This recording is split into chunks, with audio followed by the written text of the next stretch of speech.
like your pistols.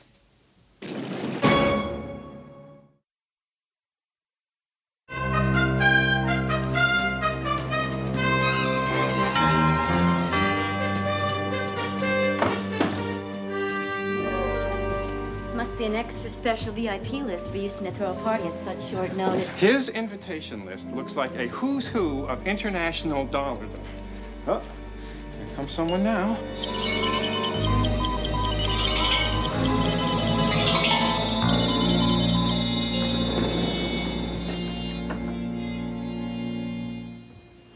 Ah, how very nice to see you. Welcome, welcome. I'm Murray Chase, Mr. Houston's vice president in charge of various things.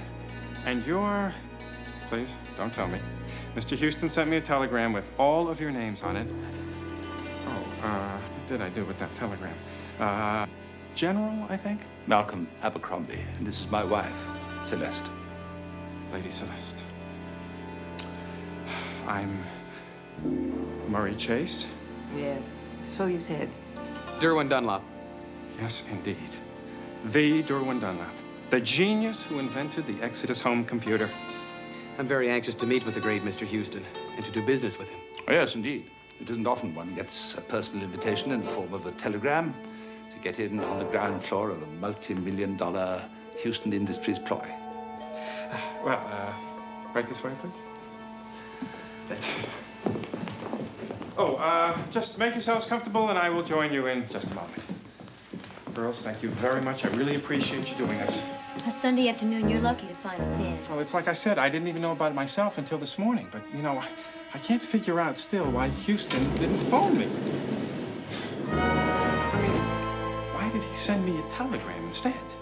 CJ, you know, I still can't figure out why Murray sent me a telegram. I mean, instead of calling me on the phone, you know how he loves to talk on the phone. Well, Houston, you know how Murray is. He probably got overly excited when he got a call from the aide to the Vice President of the United States asking to have drinks in your office. Yeah, well, I tell you, I feel like a penguin in this getup. I wouldn't know, Houston. I've never dated a penguin. Yeah.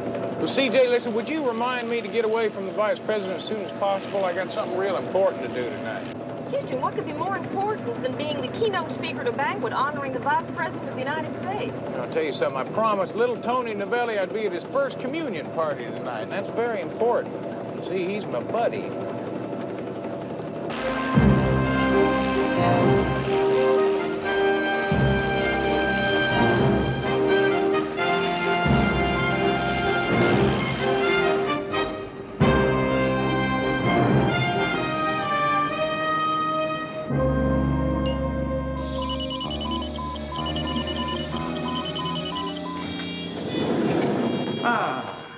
Your Royal High.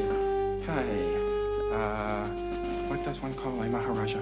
I'd call him sexy. You know, I had Mr. Houston's guest list, and I know there was one Maharaja's name, but Maharaja of Ranjipur. It is an honorary title only. I prefer being called Mo. It's short for my given name, Mohandas. I would introduce the lovely lady, but I'm afraid all we have in common is one short elevator ride. I'm Clover McKenna. Certainly are. Wow. Jet set everything. Pilot, skydiver, Grand Prix champion. You even had an article in People magazine last week. Well, I guess that high-priced PR man of mine's been doing his job. Well, if you will follow me, I would be glad to introduce you to the rest of our guests.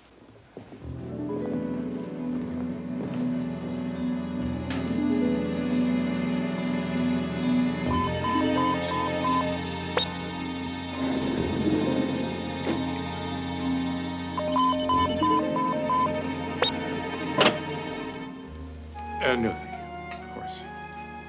And you all know Derwin Dunlop? And, of course, Clover McKenna. By reputation only. Is that a compliment or an insult, Lady Celeste? Make of it what you will. Had I known that you were going to be here. That will be Mr. Houston.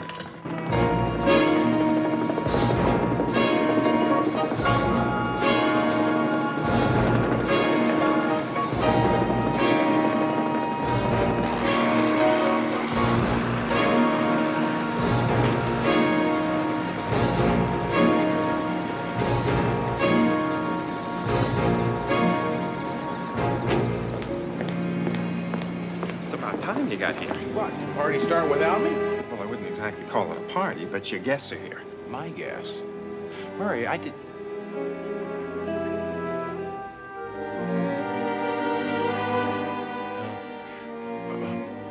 Murray, what the hell's going on here? The business meeting you told me to set up. What business meeting, Murray? The telegram you sent me told me to be here to meet the vice president. Vice President? Houston, I don't know what you're talking about. This is your party. Murray, read my lips. I did not set up any party. Then why did you send me a telegram this morning telling me to meet and greet these guests of yours? You got a telegram, too? Yeah, it's inside. I don't understand. I don't either. But I think we better go inside and take a look at that telegram.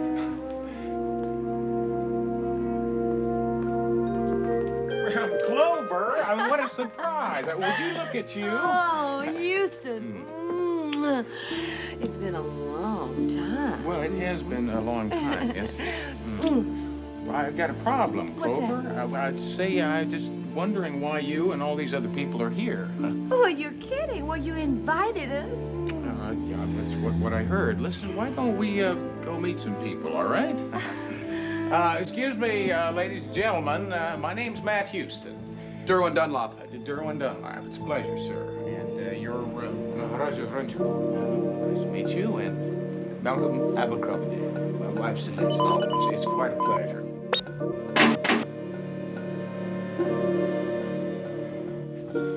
Houston, here's the telegram.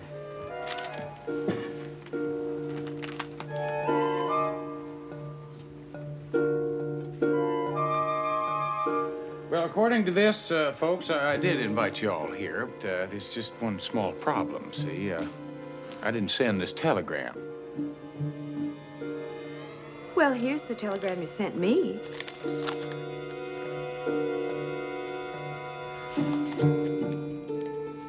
Sunday, 6 p.m., an invitation to a formal dinner to form a multi-million-dollar business combine. It's guaranteed to triple its investment in 6 weeks.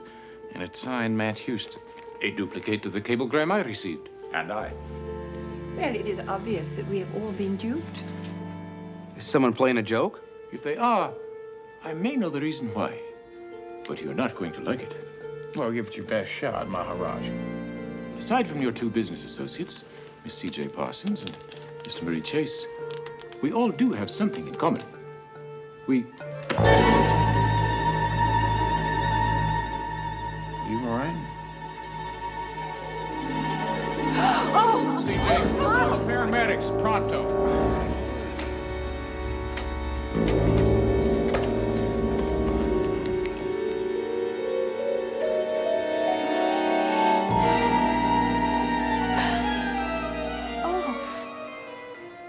Let's get him over to the couch, all right? Okay. Houston, all the phones are out of order. CJ, try the chopper radio. Now, let's get in here. Let's put some pressure on this, would you? You got it.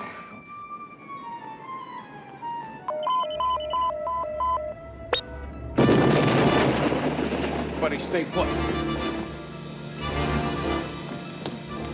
CJ, are you all right? I'll let you know when my heart starts pumping again. Yeah, what happened? I reached for the door and something just blew. It's a nifty little gadget. That's what made it blow. Now, whoever planted that certainly knew what he was doing. Houston, the elevator doors won't open. Well, Murray, you got to use the emergency stairs. Walk down. I tried. The emergency exit's been sealed off from the outside. That door won't budge. Murray, are you saying that we are stuck in this skyscraper with no way out? No, that's what I'm trying not to say. But you said it for me. Houston, this whole thing is getting very spooky. Do you agree? Yes, I do.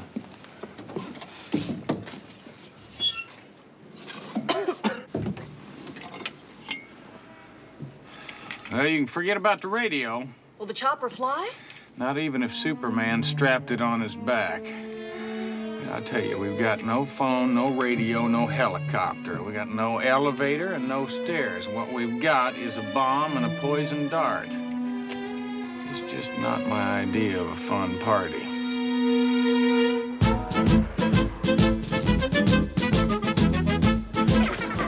Well, this is for you. Hey, follow them off. Pull up some pizza and have some fun.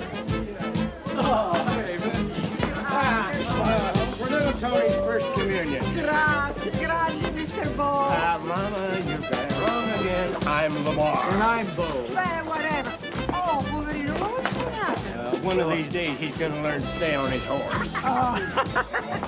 Come on in and celebrate my Tony's first reunion. Gino, order that fine Chianti for Mr. Bo and Mr. Lamar. By the way, where's Houston, CJ? Houston, CJ gonna be a mite late, Mom. Yeah, they had to stop by the office for another shindig first. But don't worry, they wouldn't miss this. No, sirree, they wouldn't miss this over their dead bodies.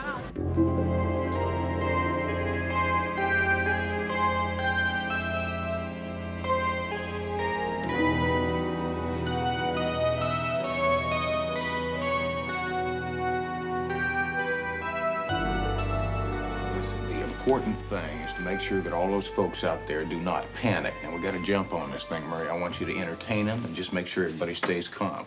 CJ, you've got to find a way to communicate with the outside world. Well, I've already got Derwin out on the patio trying to attract attention, but Houston, we're on the top floor of a skyscraper. Nobody particularly cares. It's going to be dark soon. Why don't you use a flashlight to send SOSs? Maybe we'll get lucky, find someone in the ground who reads Morse code. That's a good idea, Murray. Maharaj is dead.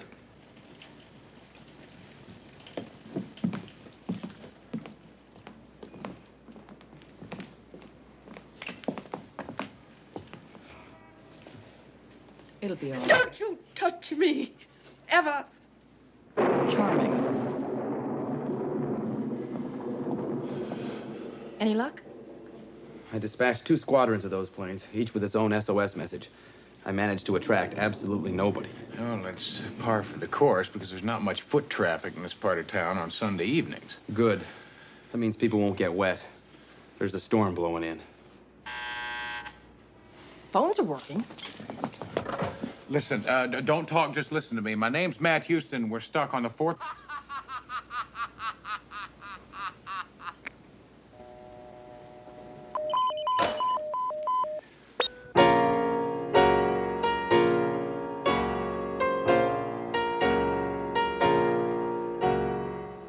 Houston.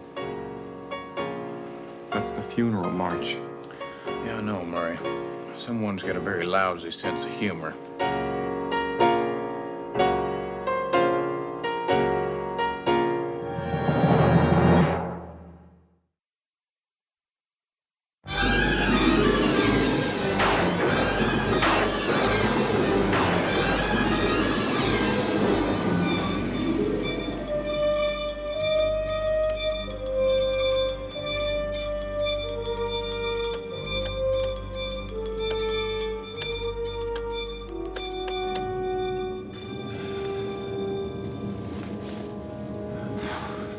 I wonder if he had a family.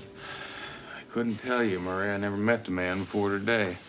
Houston, how can you remain so calm with everything that's going on? Well, Murray, would it help you any if I just up and panic? Well, no, but... Yeah, Murray, listen, now, if it'll make you feel any better, I do have an ace in the hole. We do? Mm-hmm. Vince Novelli. You see, CJ and I were supposed to show up at little Tony's first communion party. Now, when we don't show up there... Novelli will come after us. That's right. Now, first, I think he's going to phone. And when that doesn't work, he'll phone again and again. And he knows we've got 26 separate lines coming in here, 2 backup generators. When he can't get through, he's going to know something's wrong. Like I said, Murray, ace in the hole.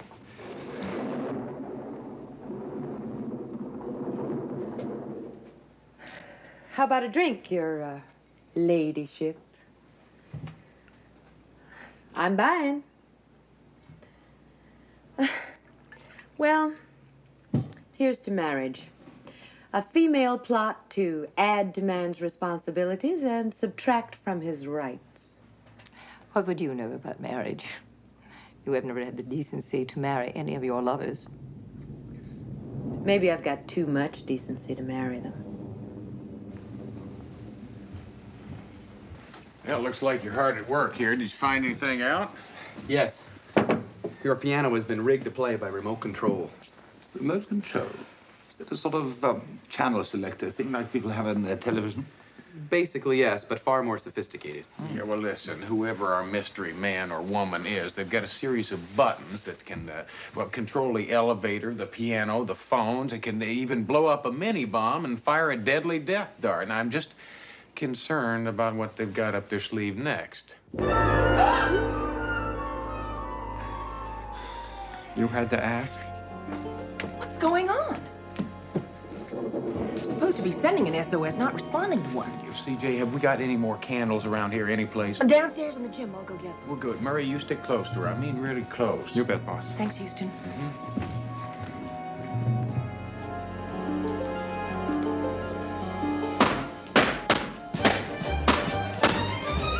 You're absolutely positive, operator? Uh-huh. Yeah, well, I just wanted to... Thank you. Bye.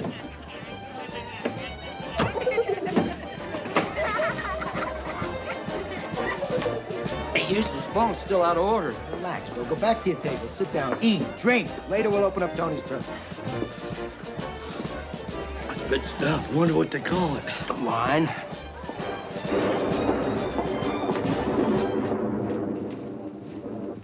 Hey, CJ. Got enough light for you, Houston? Yeah, I believe it is for what I had in mind. What exactly is that? Well, I'll tell you, I thought we'd all play a little game called Show and Tell. Now, what I'd like everybody to do is place the contents of what you're carrying right here on the bar. That is ridiculous. That's an invasion of privacy. Well, yes, ma'am, you're right. I could not agree with you more, but I'll tell you something. The Maharaja's privacy was invaded something awful, and I fully intend to do something about it. Well, I'll submit to a body search if you do it personally, Houston. This is some other time, Clover. Houston, what is the point of all this? Well, I'll tell you, Brigadier, have you ever read the phrase in the good book, seek and ye shall find? Well, I'm planning on doing a little seeking and a little finding. Find what? Well, hopefully, like a dart gun or a remote control device, anything that the killer might be planning on using on his or her next victim. Another killing? That's right, Murray. There's a strong possibility that there could be several more. Because I really don't believe that whoever's responsible for sending him to that big Taj Mahal in the sky went to all that trouble for just one victim. No, I don't. So shall we get started here? Ladies first, hmm?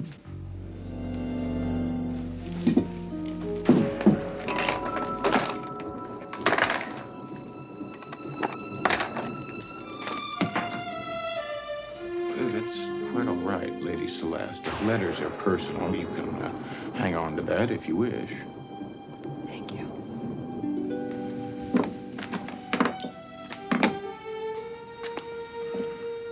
Well, there's nothing here. Okay, gentlemen.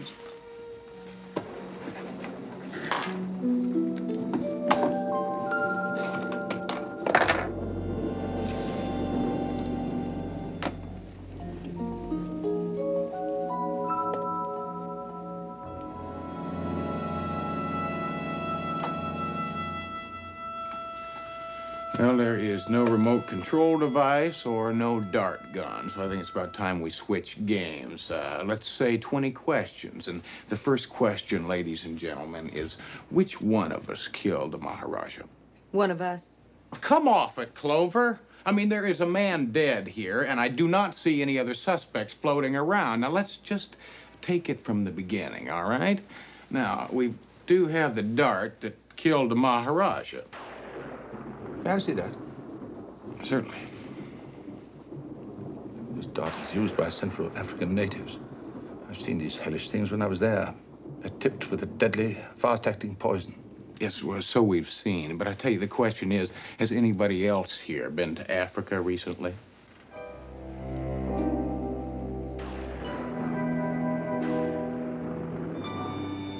Just because I've been to Africa doesn't mean I killed him. Well, I don't recollect anybody saying that you did, Brigadier. Now, there is one other thing that's been sticking in my craw. Yeah, you see, whoever's controlling all these electronic gadgets and gizmos has to be some kind of electronic wizard. I mean, to get in here on Friday after hours and rig the entire place, now that's something. You mean someone who builds computers? Someone like me? You're the one who said it. Well, I'm also saying that I had no reason to kill that man. I never met him before today, and I had no motive. Well, that is absolutely ridiculous. Yes. Of course you didn't have a motive. I told you ridiculous. before. Oh, come on, Houston. That's enough of this game. Oh, now hold on, folks. Just hold it a minute, all right? Please. Derwin, you being an electronic crackerjack of sorts, would you mind seeing if you can breathe some life back in that chopper radio for me? I can try. Thank you, sir. Now, friends, we've got ourselves a couple of problems here. One being that none of us here have a motive to kill the Maharaja. Two being that nobody seems to have met the man before today, or at least that's what I've been told. You were told wrong. My husband, he'd met the Maharaja. Yes, it was many years ago, in India. I was on a goodwill mission to Rajipur. He must have been all of 10 years old. I'd never have known him after all these years if we hadn't been introduced again today. Well, that's strike two, Brigadier. Because he said something just before he died. He said, all of us in this room have something in common except for CJ and Murray. Now, does anybody here have an idea of what that common denominator might be? Hey, Houston, I think I got something. Just everybody stay put, all right?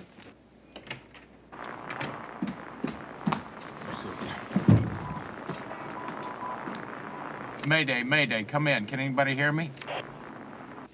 Mr. Houston was asking about common denominators. Frankly, Clover, I cannot think of anything more common than you. I know you. Mr. Houston knows you. My husband certainly knows you. Steady on her, girl. I have had about enough of your holier-than-thou attitude. No common thread exists.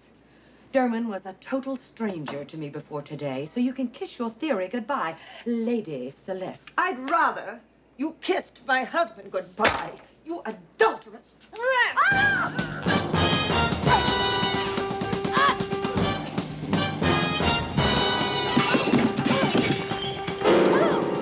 Mayday, Mayday, can anybody read me? Come in, please. It's a waste of time, Houston. What I got must have been that radio's death. Houston, I think the natives are getting restless. What is going on in there?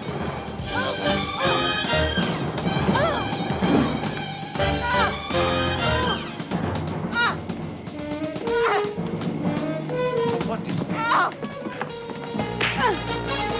Couldn't you do anything about this? And dear boy, I'm rather enjoying it.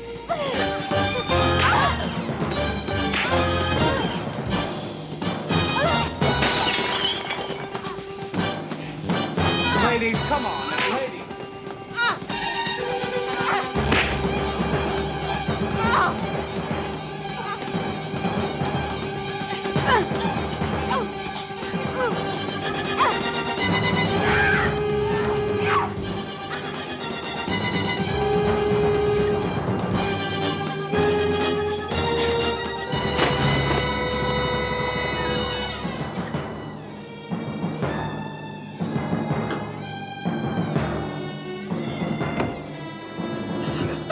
Enough!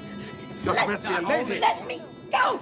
You're supposed to be a gentleman, not an adolescent schoolboy, chasing after a promiscuous chippy.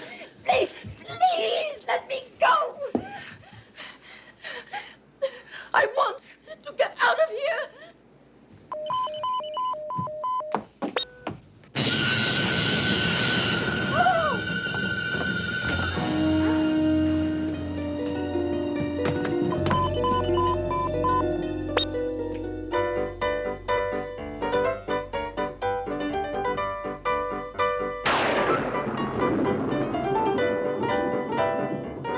There'll be a hot time in the old town tonight. Somehow I don't feel like dancing.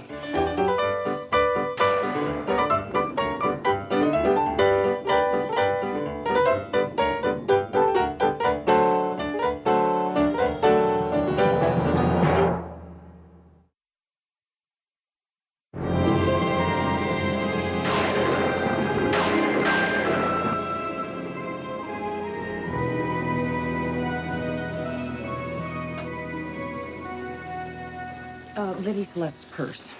Houston, What's the rule on reading other people's mail? Well, I'd say if it happens to belong to a corpse and the contents of the said letter might save a few lives, my rule is go for it, CJ. What a ghastly way to go. I wanted us to be free of her. But not like this. Still, there is all that money.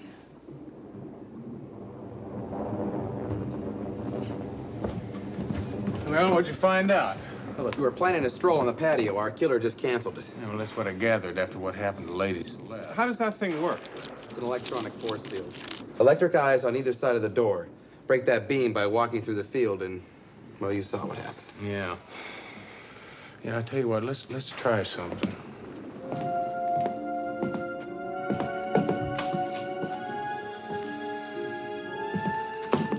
Now, there's no way to deactivate this thing, huh? If there is, I haven't found it. Yeah. Well, just out of curiosity. Murray, it's a wooden handle.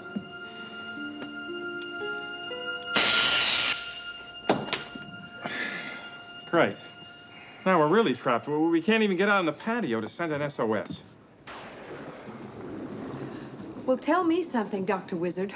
We've all been walking through these doors since we arrived. Why wasn't somebody electrocuted then? Because the killer didn't want them to die, yet. I figure we'll each be murdered in a different and very bizarre way. Well, that's a cheery thought. If the killer's as smart as I think he is, he's got every possible exit wired in this office. Excuse me.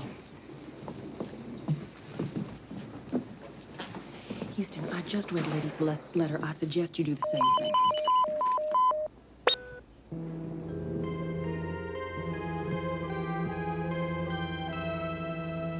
Now that killer's messing around with my baby. Revenge to Houston 0. So far, you've been shut out. Yeah, and I didn't even want to play.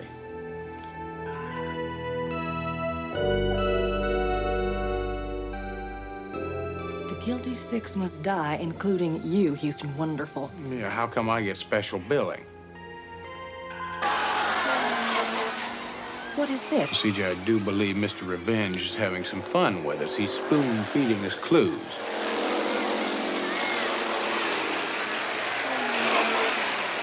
Monte Carlo, 5 years ago.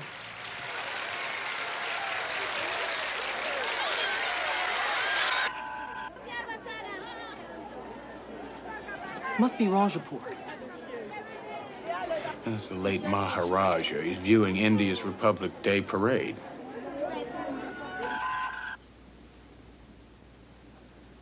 Who will die next? I wonder if that's a multiple choice question.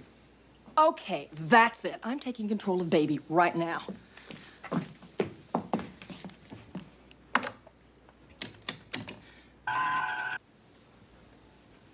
Touch one more key and you die. Oh, really? CJ. Watch this. CJ, hold it. Come here.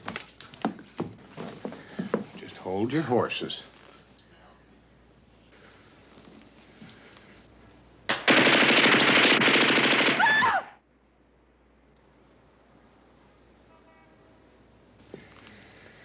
Thanks, Houston. That could have hurt. Mm-hmm.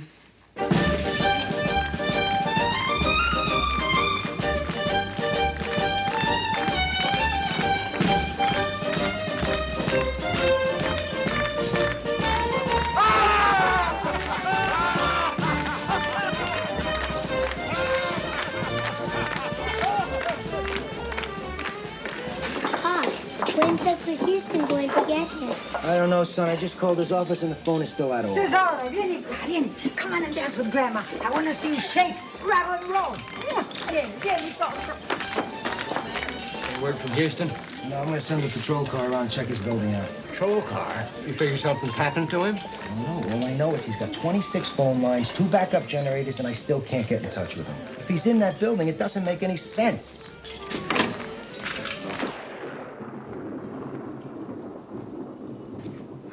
You need some help? Oh, I think I got it here.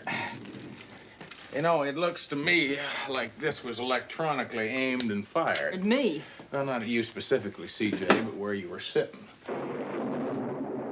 Now, would you look at this? I wonder what the killer had in mind for this sword. Not a sword. It's a saber. There's a difference. Well, excuse me, Brigadier. Don't get your crumpets all bent out of shape. It's just that, well, down home, we'd call this a Texas-sized frog sticker. It is some handsome handiwork, I must admit. You know, I saw one just like this when I was in England. Judging by the royal crest, I'd say it was from a king or a queen. Tell me something. Would you mind telling me your full name, Brigadier? What on earth for? Well, just for whatever it's worth, I guess. Malcolm James Abercrombie. Well, I'll be. It's got your initials on it. May I see that? Certainly.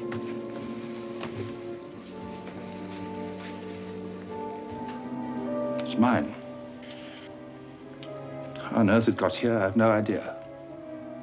Her Majesty presented it to me 5 years ago. Another coincidence, Brigadier. Now, have you ever seen that gun before? It's a sterling. And in answer to your next question, it's made in Britain. Hold it, Houston. An unused saber and a British gun does not make Malcolm guilty. It's a good point, Clover, but I tell you something, all these coincidences do have a tendency to add up. Like neglecting to mention the fact that you had previously met the Maharaja? Or like the affair you've been having with Clover, which your wife objected to rather strenuously. Your late wife. You people seem to have formed some sort of conspiracy to find me guilty of things I'm not guilty of. Why should I kill Celeste? I could have divorced her. It would have settled everything. Now, I'll tell you something. This is a letter from Lady Celeste to her attorney. Now, it looks as though she was about to tie a can to your tail. She was going to divorce you. Leave you without a shilling. That's right. And so you figured the best thing to do was to kill her because you were the only heir. Rubbish. Absolute rubbish. Is it rubbish? Now, that fight that she got into earlier, now, you came into the room and all she wanted to do was exit, and you stopped her. She was trying to get away. The poor thing could never face a confrontation. She always fled the room when one occurred. That's right, but you stopped her. And I tell you, it looked an awful lot like you just pointed her at that patio door where she was electrocuted. I did nothing of the kind. What do you people want of me? Well, I'll tell you something. For the morale of everybody in this room, a full confession would be dandy. That you will never have. No, I'm warning you. Houston, I don't want to have to use this. Why don't you just put it down, Brigadier? I mean, you're not the type to be running around poking holes in people. Besides, it's very uncivilized. Not to mention messy. Why don't you just put the frog sticker down, Brigadier? And you and I'll have a little chat.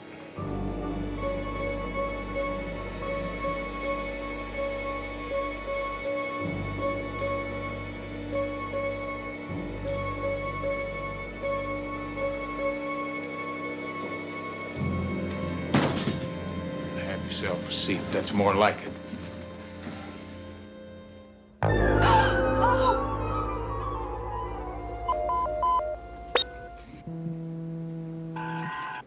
Still in the dark, Houston? Here's a clue or two. Well, you just keep them coming, Mr. Revenge, because one of these days you're going to slip up and give me one clue too many.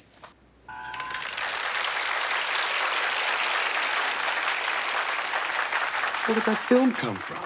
Well, I'm not sure, but maybe you could explain a little bit about it, Derwin. There's nothing much to tell. It was about 5 years ago. I had just invented the Exodus home computer. And the California chapter of the American Electronics Association had given me a special award. They named me Man of the Year. Yeah, well, Derwin, you being the electronical whiz kid that you are, maybe you could see if you can get control of Baby back to us, huh? I'll give it a try. It'll take some time, though.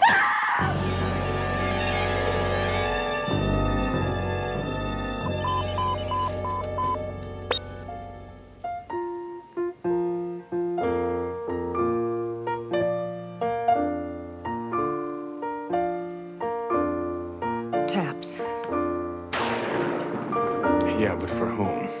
The Brigadier or the rest of us.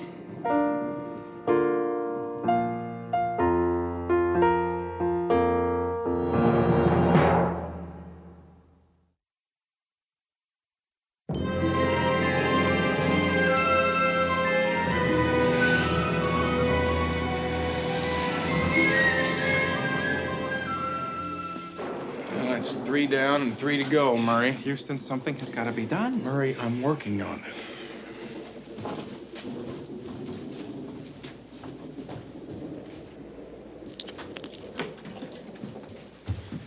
How you doing, Derwin?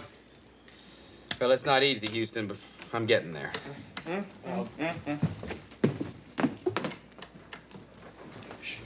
Murray, what is going on?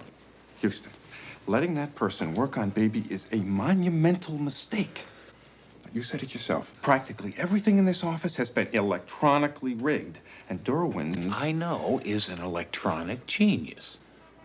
Houston, he's got to be the killer. Well, Murray, maybe he is and maybe he's not, but I tell you what keeps sticking in my mind is, now, a couple of years back, I had a layover at this airport, so I picked myself up one of those murder mysteries, you know? Well, it was all about a group of folks that were trapped in this house, and they were being picked off one by one. That's exactly what's happening here. Yeah, I know, but see, I tell you, the way it ended, it turns out that the first victim really wasn't dead at all. See, he staged his death. And it was him that was picking off the people all along. Houston, are you thinking... Uh-huh. Let's go look for the Maharaja.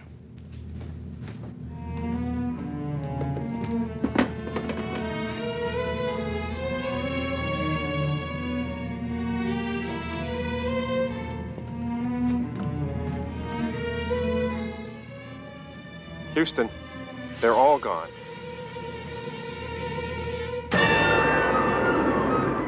Okay, Bambino. Looks like it's gonna rain. I think we better go home like everybody else. But Uncle Houston promised he'd be here, and he will never break a promise. Yeah, I know. It's part of the cowboy code. But something must have come up. Grazie per tutto, eh? Oh, Carl. I am. Okay, Hopalong. We'll give it a little while longer. You think that's... Lieutenant, I checked out the Houston building like you said. All secure. Front and back. Every. Tight as a drum. Are you sure? Well, there was something funny. Yeah, what? It's sort of hard to explain. Come on, Carl. Talk to me. Well, when I walked around into the alley behind Houston's building, there was this... Lieutenant, you're gonna think I'm bonkers. Come on, out with it now. Well, there was this old wino sitting there all by himself. Yeah. And he was wearing an old, worn-out sports coat. Gray tweed. A dead ringer for the one I owned when I graduated high school. That's it? I told you it sounded bonkers. Yeah, you did say that, Carl. Okay, look, if the gray sports coat shows up again, do me a favor. Don't call me. I'll call you. Oh, Carl, are you hungry? On a diet, Mama. I'll take a rain check.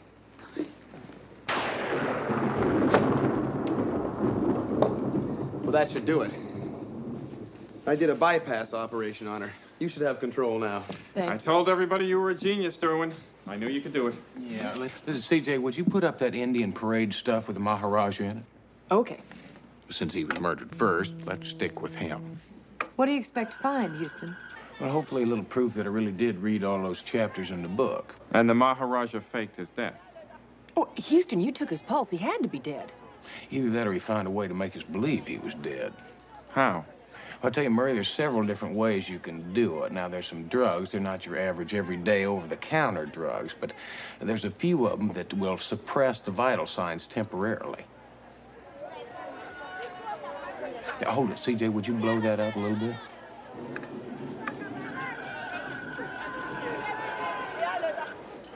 Now, before tonight, I never set eyes on that man. Now, I've done business with him in the past, but always long distance. Yeah, CJ, see if you can blow it up just a little bit more. Sure. Okay, now freeze that. Okay, folks, meet the real Maharaja of Ranjapur. So our guest was a phony Maharaja. That's what I'm betting on, CJ. Listen, would you put up the Monte Carlo shot of Clover?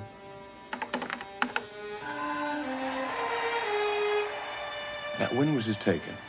5 years ago. 5 years ago. Now, why does that phrase keep popping up? 5 years ago. I wonder if that's the common denominator that we've been looking for. Eastern, I think you've got something. I mean, 5 years ago, the Brigadier was presented his saber. 5 years ago, Derwin won the Man of the Year award. And 5 years ago, Clover won the Monte Carlo race. But Clover, at that point in time, besides winning the race, was there anything that happened in your life, anything unusual or different? Nothing I can think of. I won the race, and I flew back to the States a day or two after that. Oh, there was that party given in my honor. But wait, what party? I mean, who gave the party for you? Oh, this American I met in Monte Carlo I would rather forget. Well, has he got a name? Brogan. T. Dempster Brogan? That's the one. Do you know him? And then some. Now, I know a Brogan, too. Derwin, do you know a Brogan $5 million worth? Ladies and gentlemen, all the pieces are finally beginning to fit together. You know, we're all our own common denominator here. Derwin, me, Clover, and the late Abercrombies. You see, just 5 years ago, Brogan set up a so-called non-profit organization and built a dam in Ranjapur. We all collectively gave him $20 million to do it, supposedly to help the starving natives. And Brogan went south with the 20 mil. Yeah, but then he was arrested in India. On our deposition, he was tried, convicted, and sent to an Indian prison. And I tell you, judging from what happened tonight, I'd say that he escaped or he was released, one of the two. Houston, are you saying...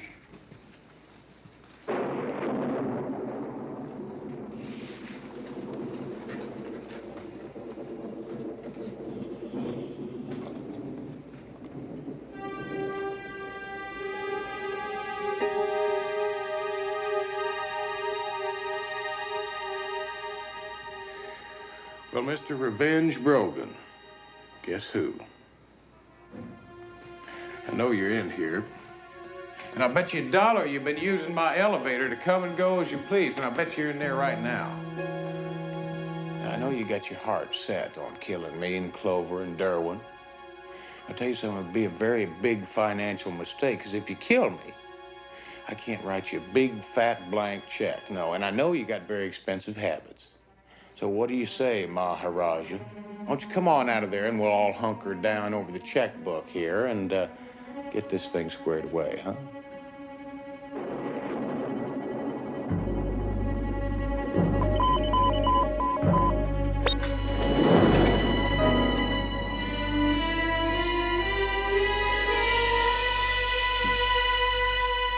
My congratulations on your makeup expertise, Maharaja Brogan. It's the actor in me, Houston. I always wanted to be one. I guess killing is a little more profitable, is that it? Okay. Everyone but Houston, into the elevator.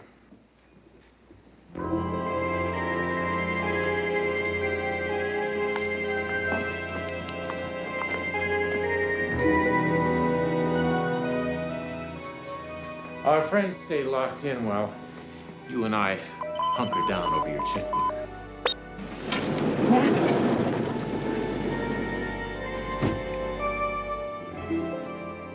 Now, how do I know that you're not just going to kill us all when I hand over the check to you? You don't.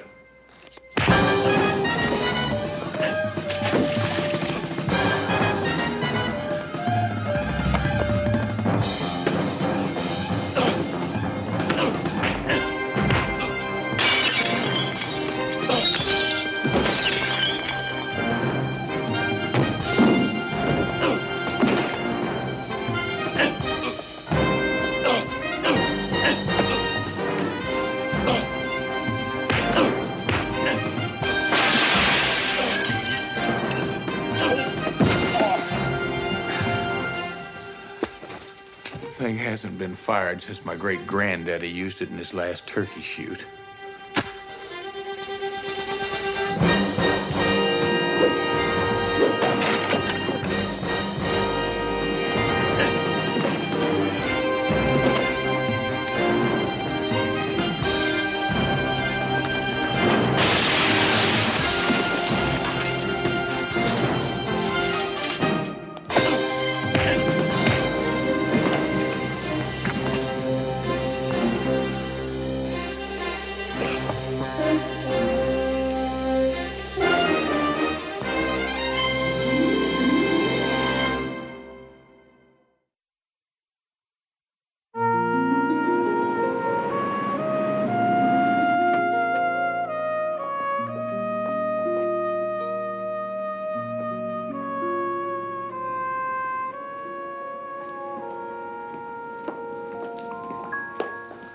Hey, buddy.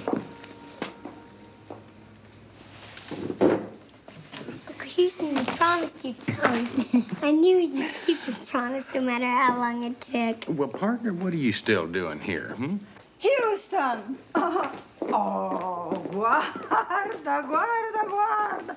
The princess and the pauper. What kind of crazy party you been to?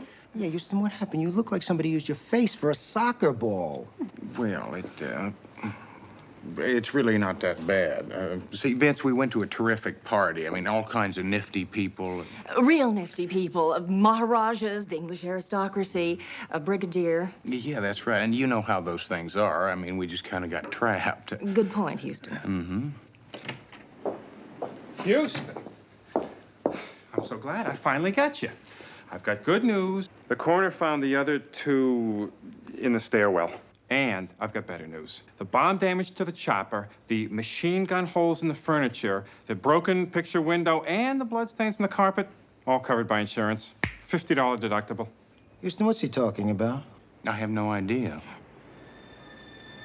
It's a $100 deductible.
Better cock your pistols.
You. As heavy as this was, I should have known. I'll take your money, all right. But I would have killed Houston for nothing.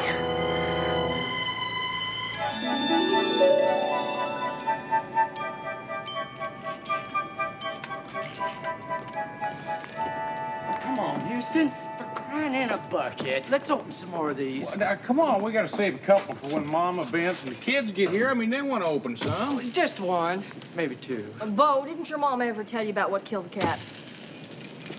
Well, maybe just one more, I guess. Well, I hope you got something useful instead of all these toys and stuff you're probably just gonna give to some museum. Happy birthday, Houston. Guess who? Now they got guessing games. Well, Houston will be able to tell who it is from the present. We never had all these guessing games in my house. You got socks for your birthday and underwear for Christmas. Buon compleanno! Ecco qua! To toast your birthday, caro Houston. The best. Chianti Classico, the best. Well, thank you, Mom. Well, listen, did you get here all by your lonesome? No. Vincent just dropped me off. He's going now to pick the boys. Well, you're going to be sorry that you're here early because you're going to have to listen to Bo and his favorite subject, which is how poor he was. Oh, y'all go ahead and make fun. I'll tell you, we're poor enough not to waste time on foolishness like this. Look at this, Houston. A mounted rabbit's head and they done put horns on it. Well, Bo, that's a Texas jackalope. You know, cross between jackrabbit and antelope. Jackalope. Yeah, Mom, they're very rare these days. Ain't no use at all. Ain't no purpose to it. Wait a minute, it could be a clock. I think it might be a clock. Except where you tell the time's a puzzle. Why do you think it's a clock? Because it's ticking. Oh.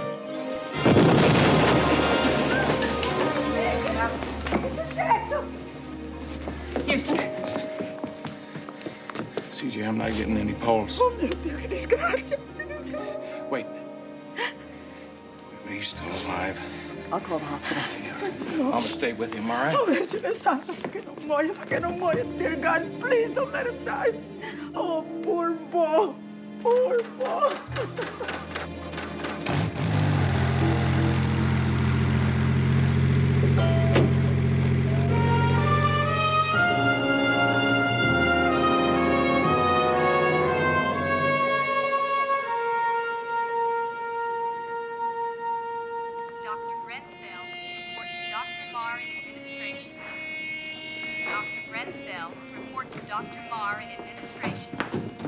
Doc.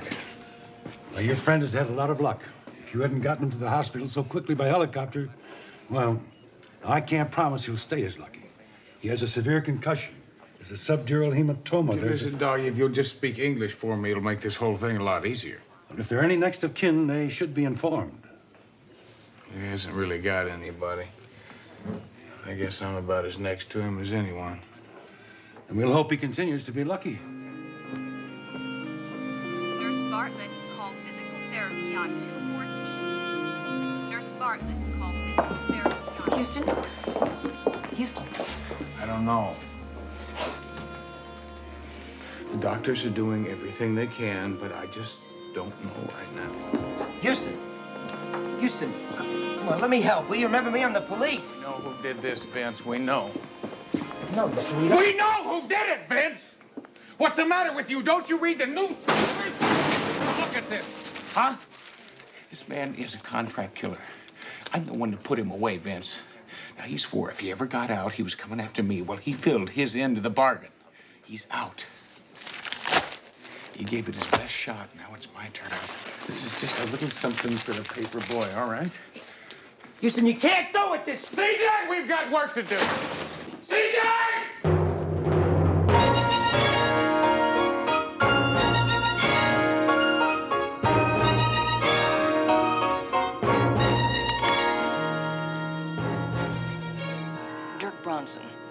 We can't really be sure where he is, though, Houston.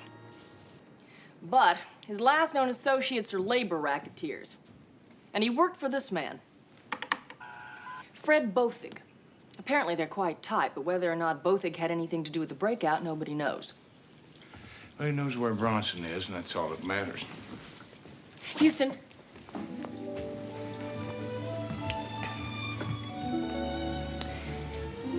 You be careful.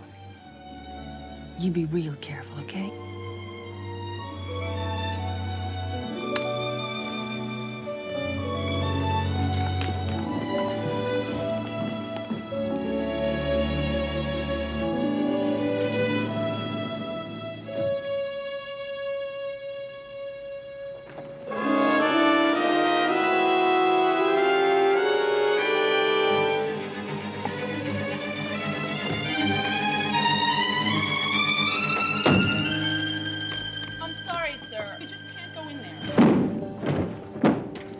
Bronson. I'm sorry, Mr. Botha. It's all right, honey. But I tried to No, keep... it's all right. Where is he?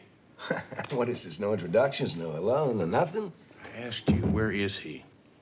All right, it's okay. I know who you are. You got out of your depth, didn't you, putting Bronson away? Well, you're out of your depth here, too. Now, if you're smart, you make a U-turn, you get your tail out of here. Listen, I asked you a question. All right.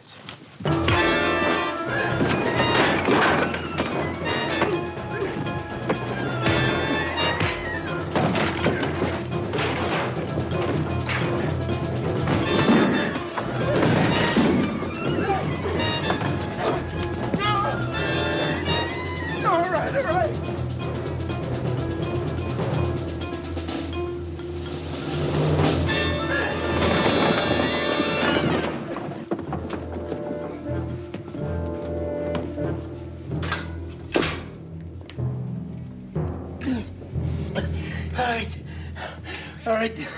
Down by the water somewhere.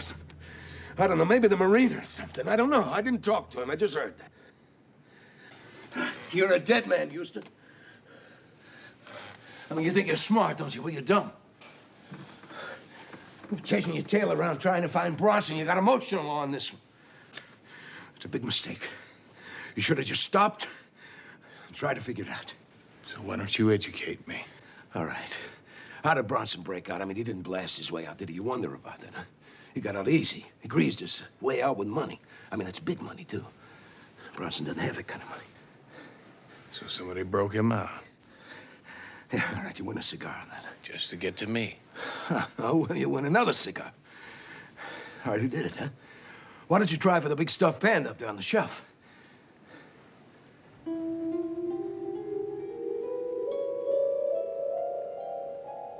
Castanos. Yeah, I wanted to see that. I wanted to see the look on your face when you heard it. I don't believe you. All right, don't believe it, you know. I mean, that's the word on the street. Castanos wanted to buy Bronson, anybody else to get to Houston. It's impossible. Impossible, huh? Castanos does the impossible.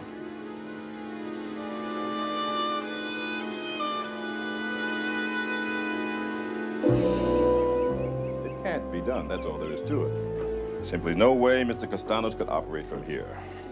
He's segregated from any other of our resident population. He has no visitors. The mail is screened. No mail in or out, huh? Mr. Houston, Mr. Castanos is a homicidal, psychotic killer. But this is not Poland, or Uganda for that matter. He is permitted mail. Of course, we would read every word. But there has been none. None at all. Hard to imagine, isn't it?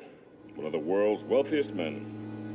Copper mines, real estate properties, shipping lines, amusement parks, you name it. Father leaves him an empire, he decides to become Jack the Ripper. Well, when you're through, you let me know. And leave your pass at the gate.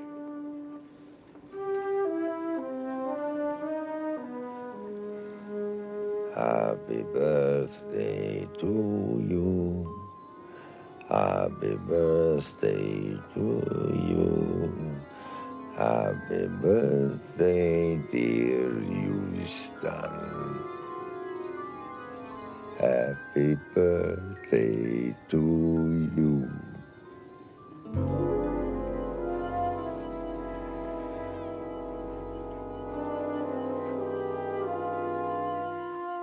Did you have a happy birthday, Mr. Houston? I trust at least it was eventful. It was you, wasn't it? What do you mean? I don't know what you're talking about. I don't know what I'm doing. I'm insane. Listen, would you get the doctor for me, please? Houston, a word of advice. Do the things you always wanted to do. Vacation. See those old friends just once more. And if you are a religious man, pray. You ruined my mission, Mr. Houston. Your mission? All you did was carve up helpless women. No. My master, Lord of the netherworld, revered be his name, sent me on a mission to find the soul in the body of women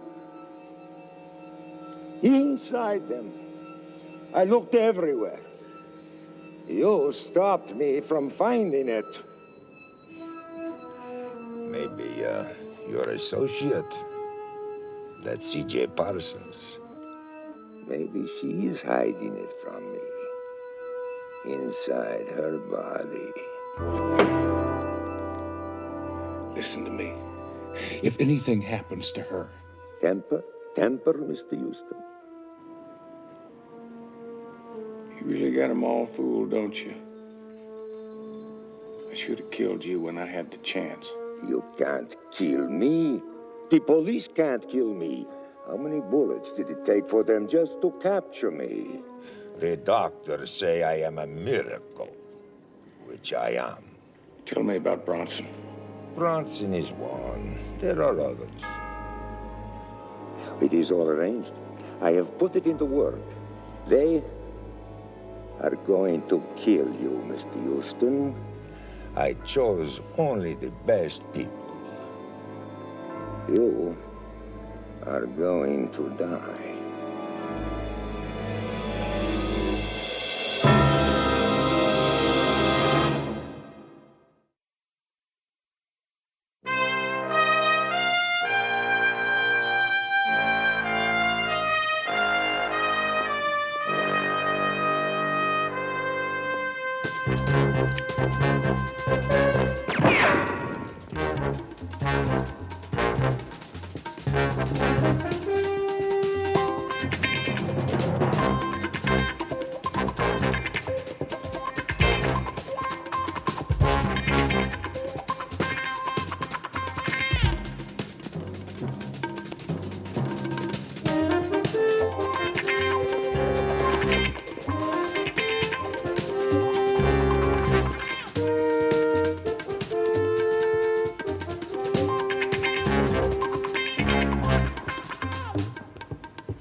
You're gonna talk. It's only a matter of time.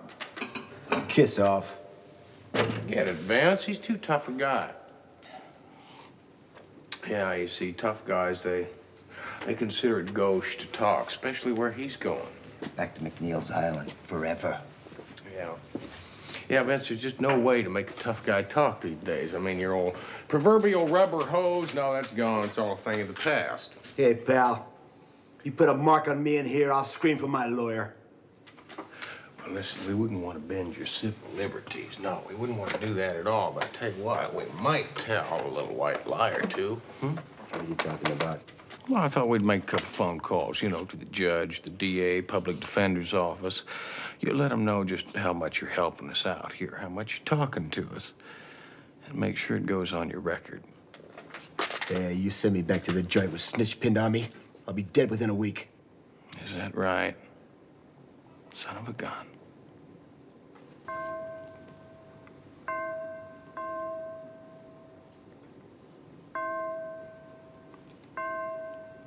$1 million. $1 million and a ticket to the country of my choice. That was the deal.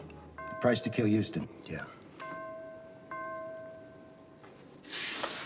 You sent me a bomb for my birthday.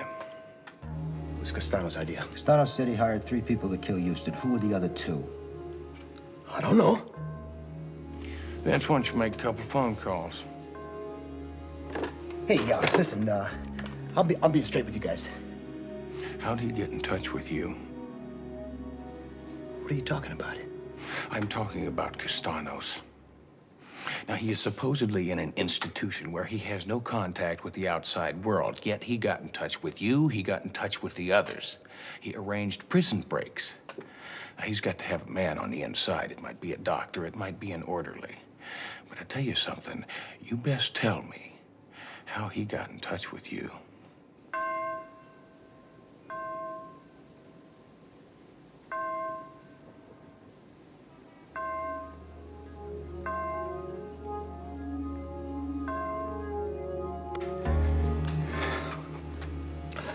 There was this guy, an orderly.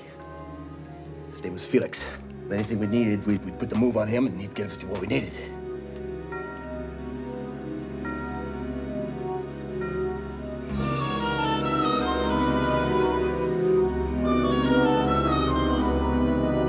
I know Felix. He would cooperate with you even if he was in trouble. I assure you, officer. Doctor, I don't like to be this blunt, but you're a naive man. Judges do not like to issue warrants to toss a man's room these days unless they have a lot of cause. We've got cause. Ran a credit check on the man, and he makes $17,400 per year as an orderly in this institution. Well, I don't know what it is. That sounds right. Well, Doctor, he doesn't drive a Mercedes to work. Nothing quite that blatant, but he does have a stock and bond account at Eckworth Whitewood and Company that you could retire on. And I'll just bet you it's all due to good old Mr. Castanos. Doctor, for the moment, we're including you in our confidence, but he must not know we've been here. We'll learn a lot more from keeping him under surveillance than if we arrest him. Vince, I just came up with a fistful of airline tickets to all over the country. Tell me something. Why would an orderly be flying to all these cities? Houston, all these airline tickets were to cities that had prisons. But according to Baby, all the cities had prison breaks that were on the same date as the airline tickets. Now, you know about Bronson because you nailed him, but there are two men that you don't know about. Yeah, CJ, how's Bo doing? Is he holding up steady? So far, so good, Houston. He's out of intensive care. So far, so good. Alvin Ambler, he's a very, very heavy hitter. He's mob-related. He is a recent resident of Walla Walla State Prison, and about a month ago he escaped. He's wandering around out there somewhere. New Jersey State Prison, Clevis Sims. He's a killer. And he's killed in many different ways. Well, I suppose for $1 million and a house of your choice in Switzerland, he probably thinks it's a pretty good line of work. Houston, these are the men who are hunting you. CJ, at least we know who they are.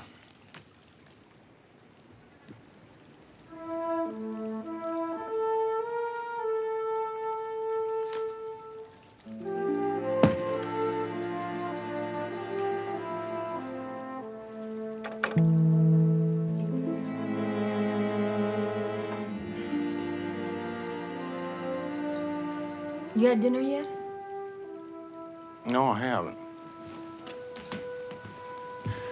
Where would you like to go, Well, if I said Tahiti and out of all this mess, you'd say you had things to do. So how about Moma Novelli's? Sounds good. Why don't we stop to see Bo on the way over there?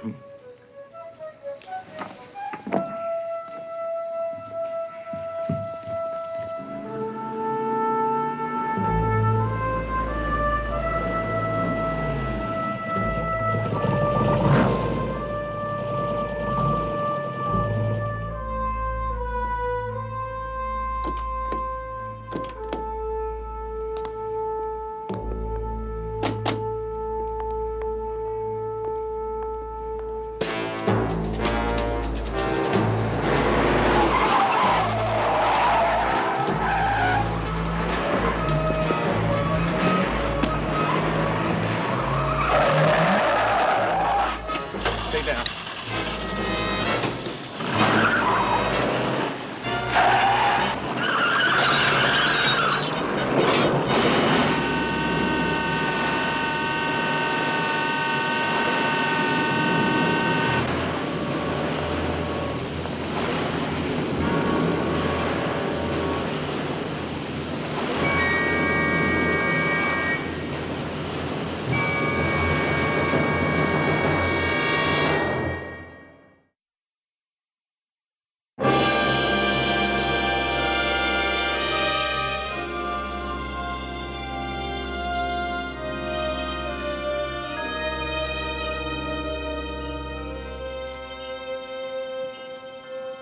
He slept pretty comfortable all last night and all day that I've been here.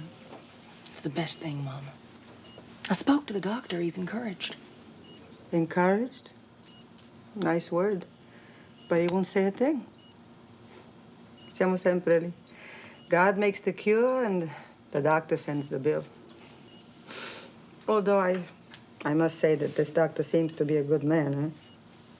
Well, thank you for being here, Mom. It makes me feel better. Of course I'm here. Where else would I be? Oh, by the way, your friend, Mr. Lamar, he called from Texas. I told him not to fly back. There's nothing he can do. And besides, if Bo wakes up and he finds all his friends gathered around his bed, for sure he's going to think he's dying, and poof, up to St. Peter. Oh, how I wish I had that viliaco that did this in front of me right now. No, you don't, Mama. Who is this man that makes war on Houston? Houston never talked about him, Mama. His name is Castanos. But is he that bad? Yes, he's that bad. A few years ago, Houston received a call from a friend of his who was in the diplomatic corps, stationed in Austria. The man's wife had disappeared. By the time Houston got there, they'd found the man's wife. At least they were able to identify her from the dental charts. Castanos left that much.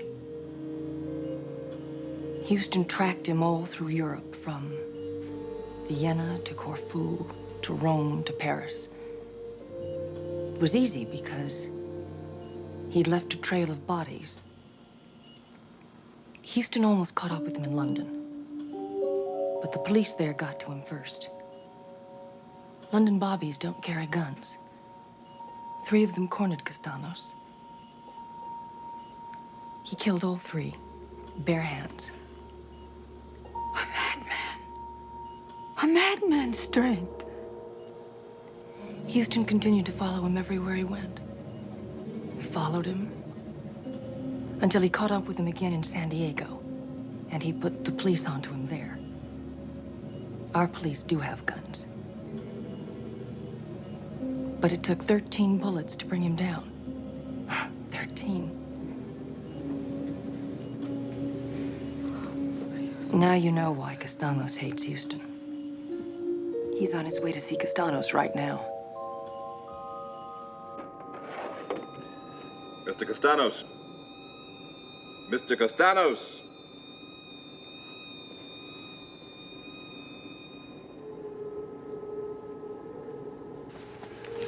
Fellows, I need some entry support, please. Mr. Houston. Thank you.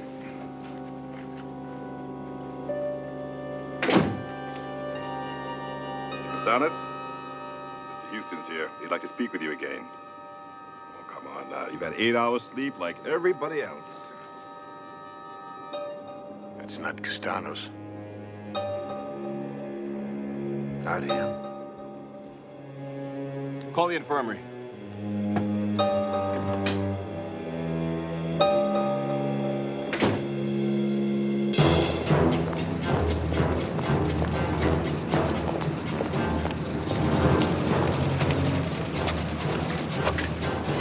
Now, don't fight me, honey, or I'll have to hurt you.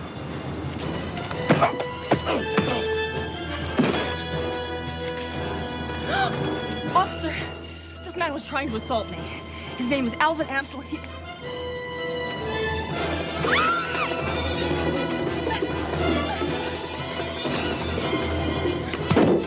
I have her. Get the door. You can do that at least.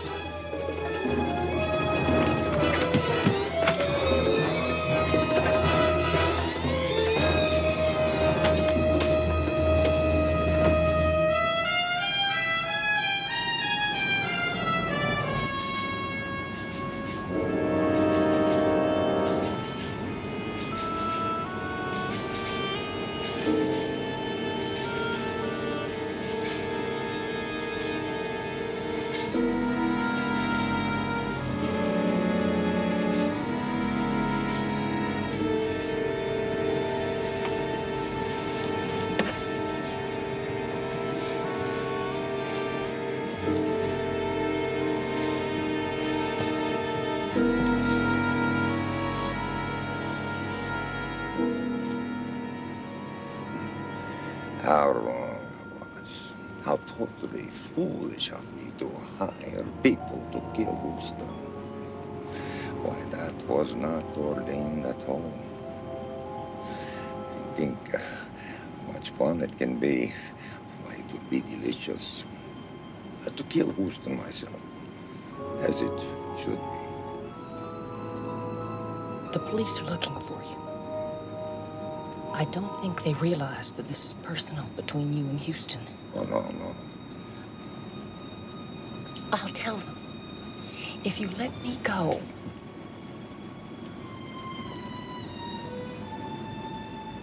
The soul of man is in women. Did you know that? I'll tell them. They'll believe me. You might be the one. I think you might be. The one?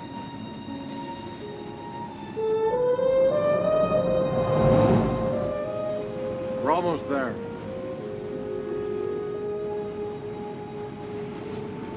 You are really very nice, Miss Parsons. Thank you. I'm so sorry. I have to do this now. But it's really for the best. It will save so much trouble.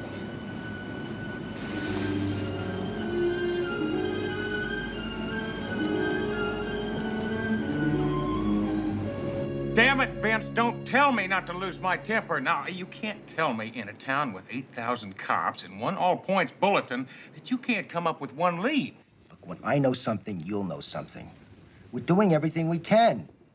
And in the meantime, calm down. Fine. Would you give me a call if something comes up? You got it, buddy.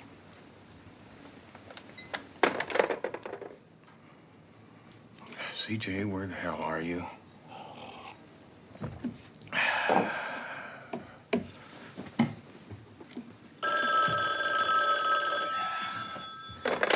CJ, where are you?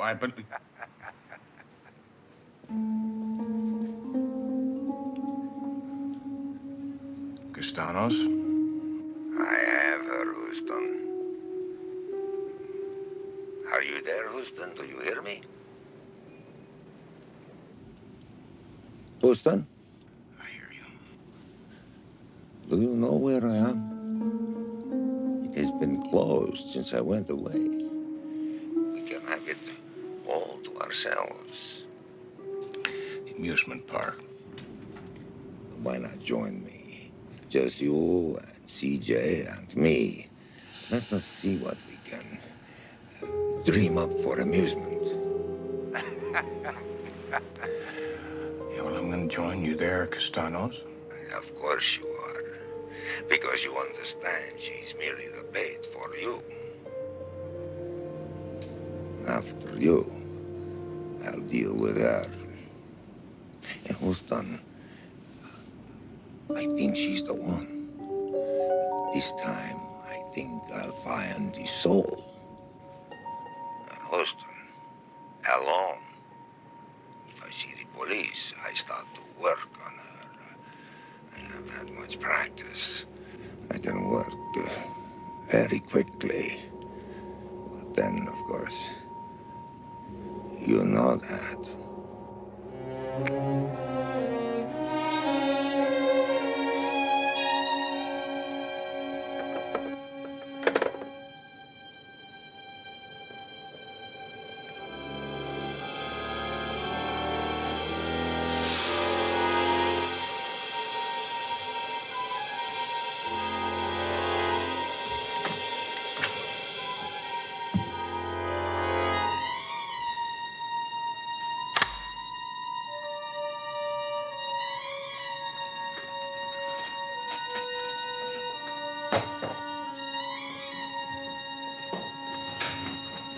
Mr. Houston, I couldn't help over here. Keep it under your hat, would you, Pam? You have to tell Lieutenant Novelli. Don't you worry about a thing. I will handle Lieutenant Novelli. It's just that I'm scared. I've never seen you with a gun before. No. No, you haven't. This is different.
I know you're here, Castanos. Why don't you come out and show yourself, huh?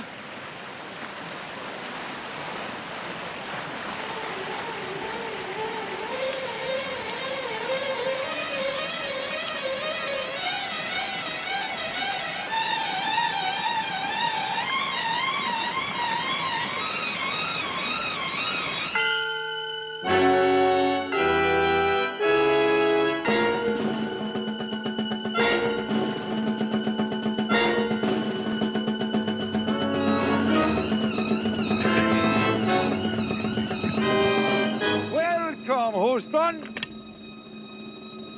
You're right on schedule. Where is she, Castanos? If this is just between me and you, why don't we keep it that way, huh? Look around you, Houston. I own all that you can see. And now, I own you.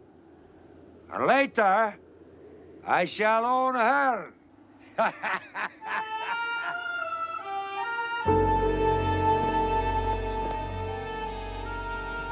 This won't take long, my dear.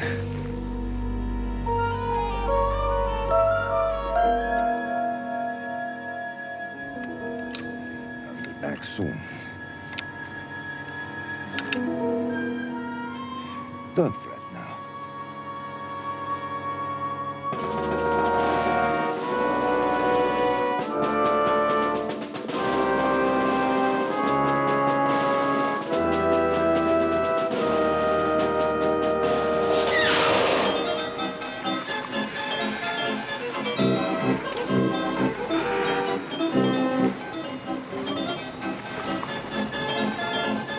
I didn't need him anymore, Houston. He would have spoiled it. Your police can find him later. It's just you and me now, Houston, as I promised.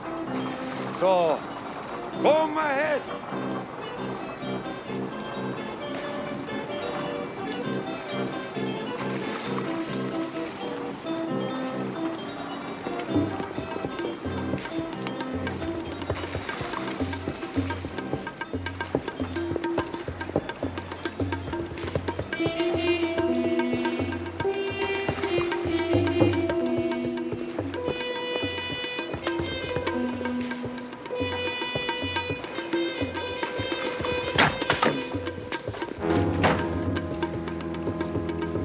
I could have put that one right through your chest.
You swore no cops.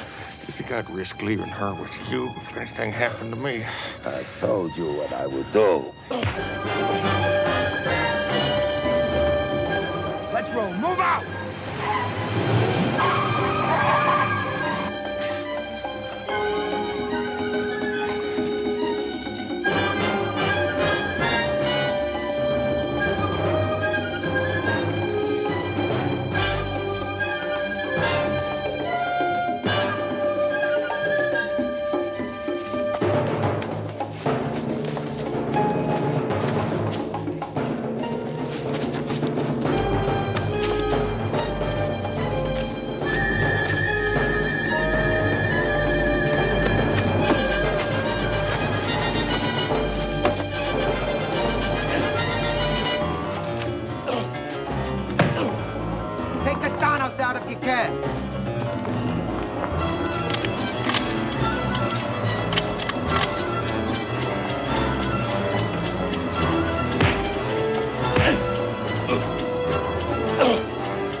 Houston!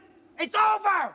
It's over! Nobody could have lived through that fire we just laid down! Well, where's the body, Vince? We'll find him! All right, you guys, check downstream. The rest of you guys fan out. That body's gotta be here someplace.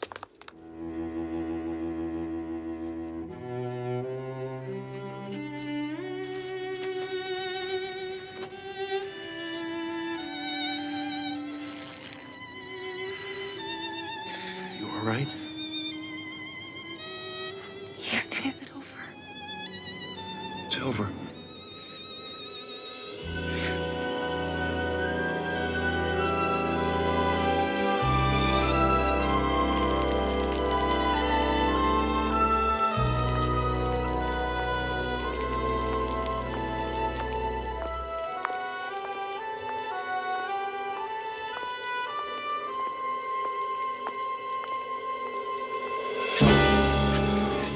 Your shotgun, Houston.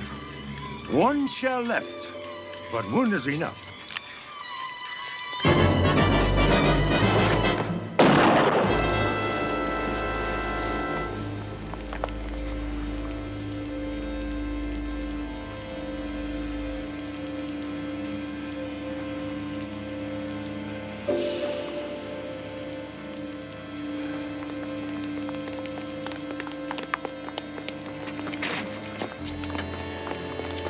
Now it's over.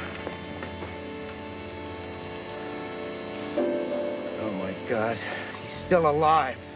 Get an ambulance.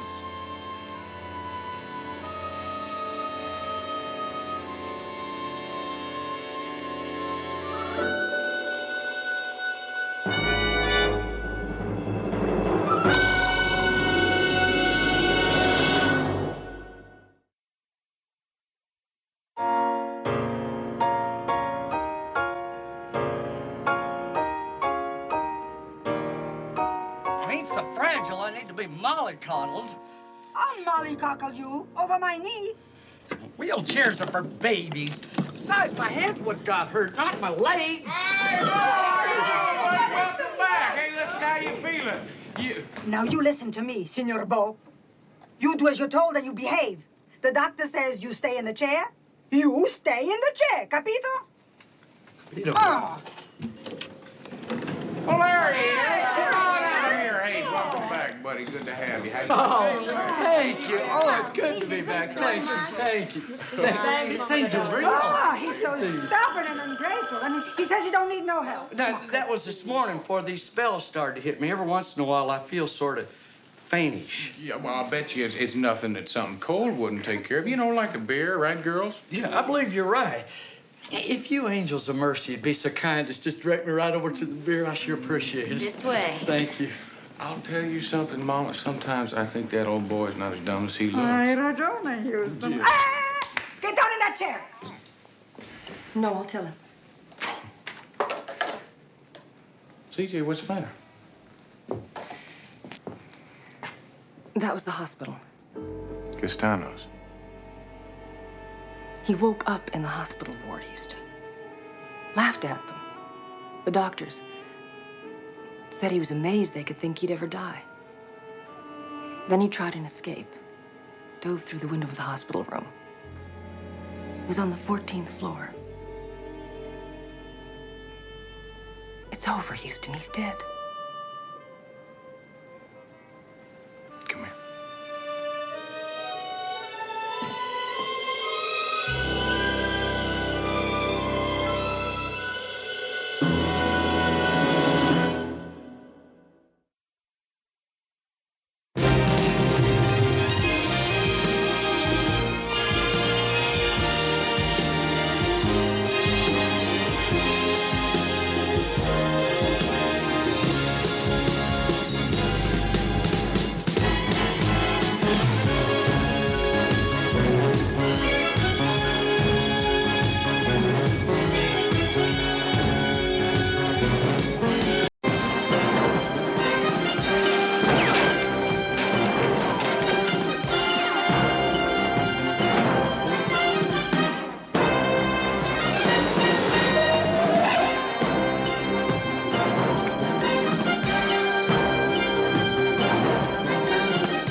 Better cock your pistols.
400 billion stars.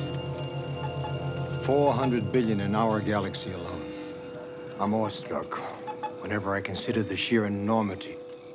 And the irony is that we could ever suppose that there might not be other life out there.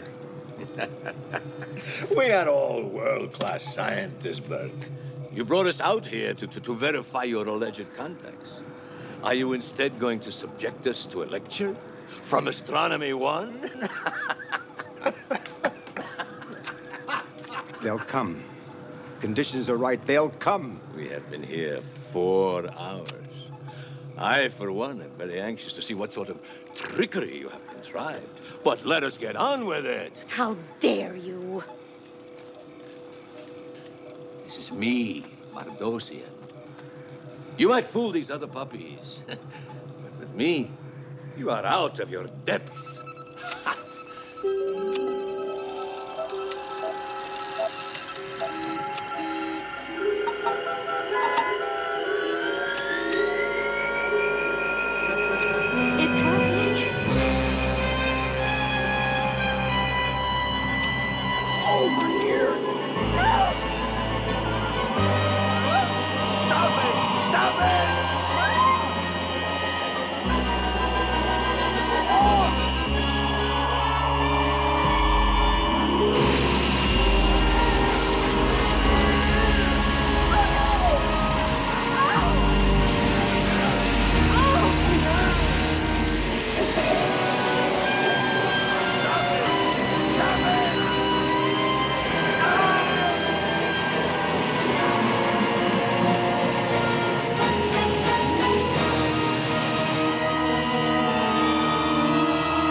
There. There, you see it? Mardosia. Ah, he's probably drunk. What's the matter with him? I think so. Passed out.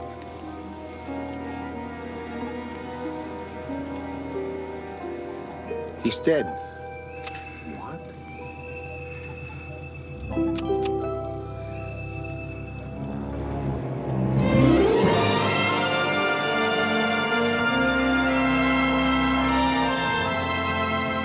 Mr. Houston, yesterday, 5 scientists went into the desert on a somewhat extraordinary project. Those 5 scientists were not working together on this project. They are in competition for the Copernican Award. There is fierce jealousy among them. One of them, Dr. Ivar Mardosian, died. I read something about that. It was a heart attack, wasn't it? Yes, well, the fact is, not everything was in the papers. You mean that there's a possibility that he didn't really have a heart attack, that maybe one of the other The scientists... doctor has been autopsied, and the fact is, a heart attack did occur. But a heart attack can be induced by drugs or... Excuse me, Ms. Eggstrom, but if in fact you do feel this way, perhaps you should talk to the police because they have resources... There should be no police, no. The circumstances surrounding Mardosian's death cannot be made public. I must have your word that under no circumstances will you reveal any part of this conversation. You got it. No, I... Oh. It is the allegation of the other scientists that Mardosian's heart attack took place during the first contact between us and extraterrestrial beings. you mean like with... yeah, little green ones, yeah. As in little tiny creatures from outer space. Yes, well, they did encounter something out there last night. I'm sure. Little green There ones. was something out there. Now, what the society wants you to do, Mr. Houston, is to prove it. Either way, verify the contact for us or prove that it was an incredible hoax staged to cover up his murder. You must be the judge. Okay.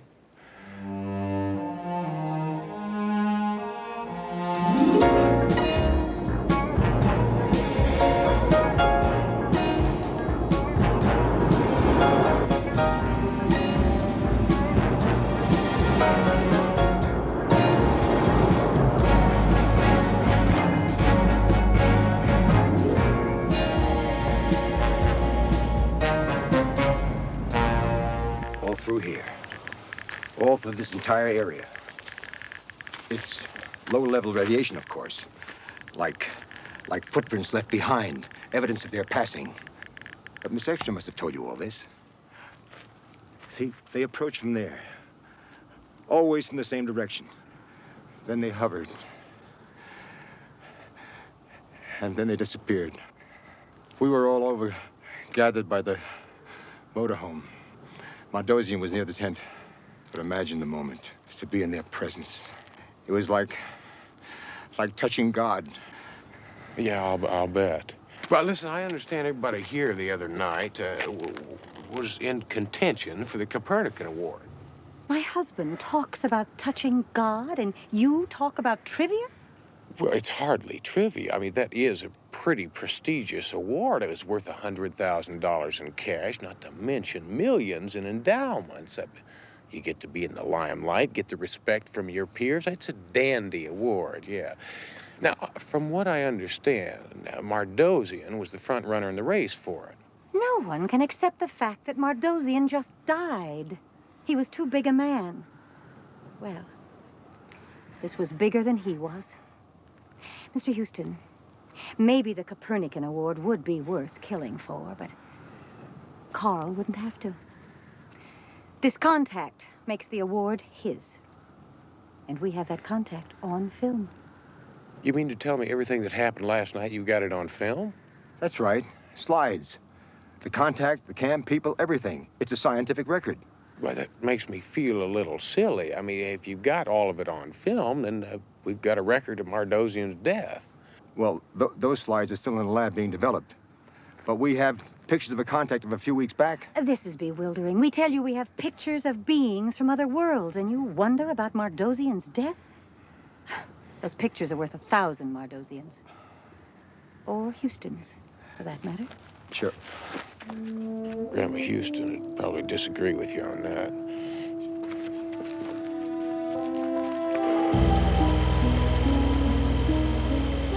The cameras are set up to electronically sweep the camp at random intervals.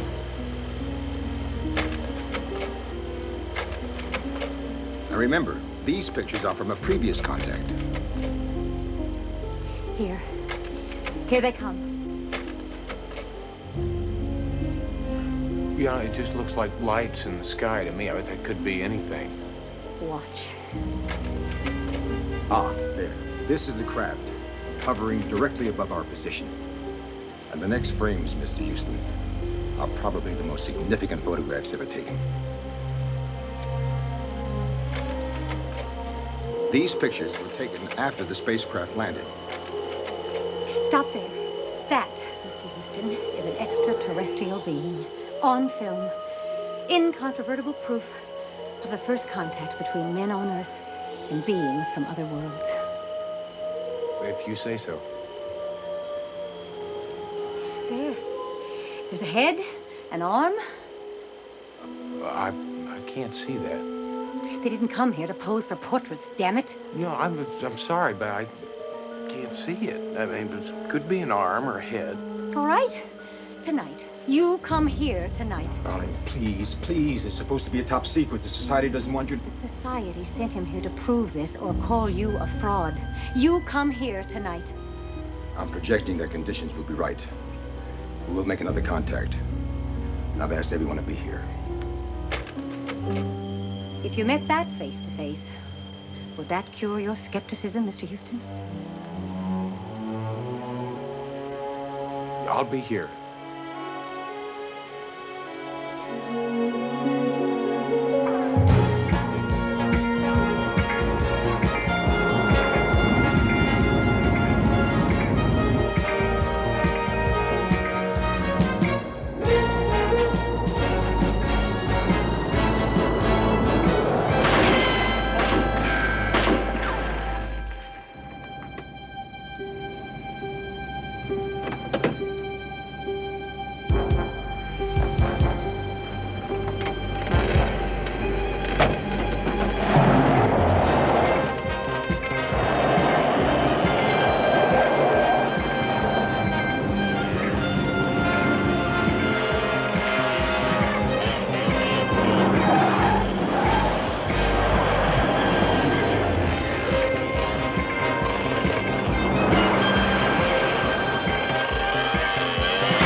CJ, let's see the lineup of the people who were out at the camp that night.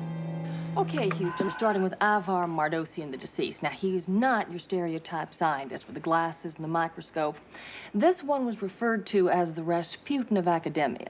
As a matter of fact, he's a womanizer and a brawler, but tops in his field and first up for the Copernican Award, unless Carl Burke proves his claim that he had contact with extraterrestrial beings.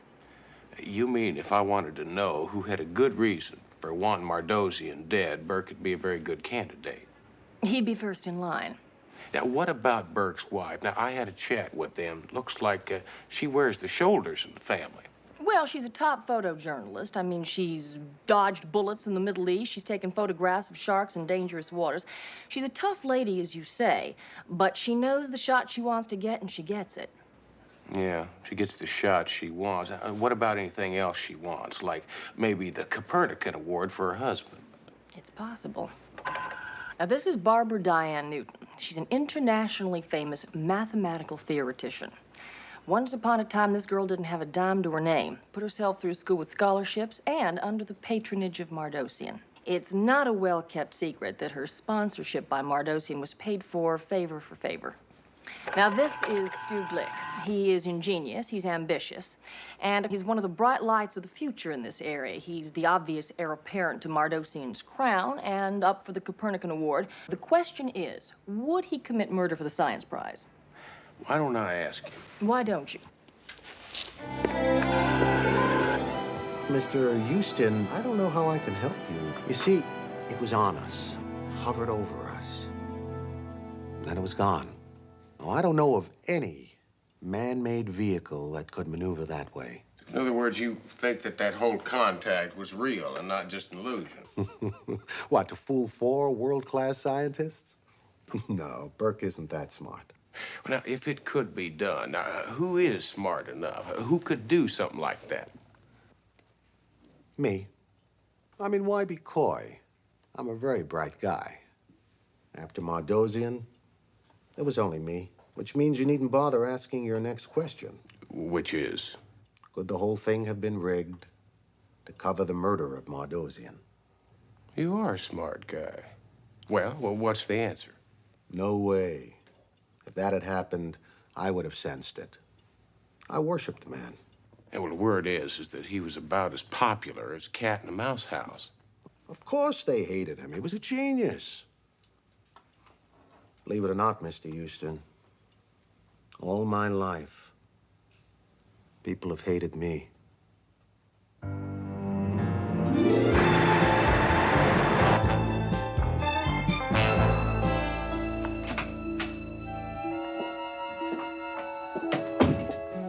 May I help you? Yeah, my name's Matt Houston. I'm looking into the Mardosian death, and I understand you were out there the other night. Did you believe everything that went on out there? Do I believe, Mr. Houston, in what went on the other night? In other beings? I have spent the past 11 years researching just that subject. You bet I do. Listen, I understand Dr. Mardosian was working on some similar projects, too, and I wondered how... Let's cut through all this, Mr. Houston. I had an affair with Mardosian. That is what you wanted to confirm, isn't it? I do wish it were more of a secret, but it isn't. So I live with it. Well, yes, you're right. I'd heard that he'd taken advantage of you. Well, at least I can claim my youth as my excuse. Some women never learn. Oh, that's right. There was more than one lady out there that night who had been, I believe the old-fashioned term was, wronged by the man. Cheryl Burke, Dr. Carl Burke's wife?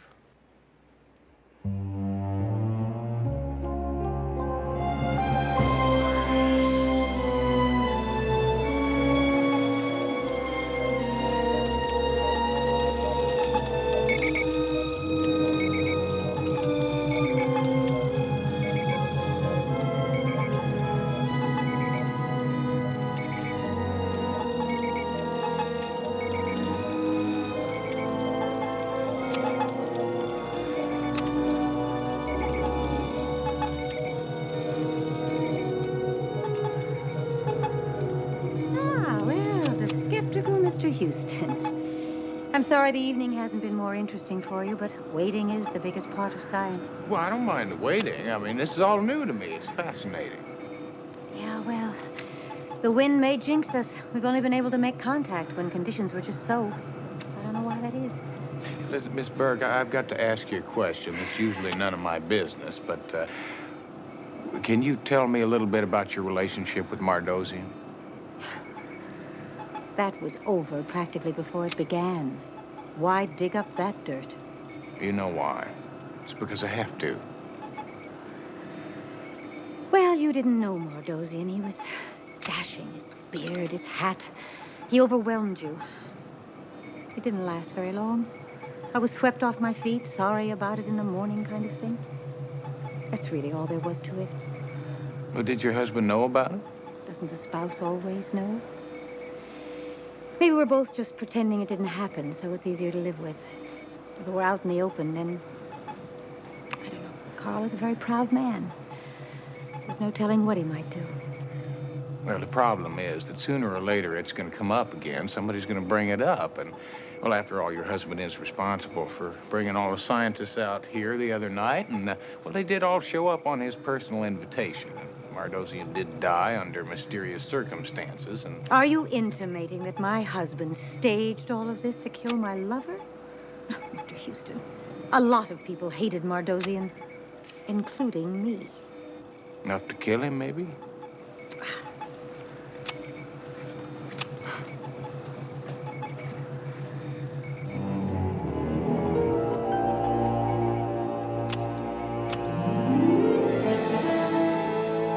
5 hours is a long time to wait, but Houston was willing to spend the time if E.T. was going to visit. Well, coffee's up. As exciting as this night hasn't been, it's that. Or toothpicks to prop up eyelids. Anybody else? Ladies? Something hot? Yes. Not for me, please. We'll pass this down to Houston. Thank you. Here, I'll take it. Bless you.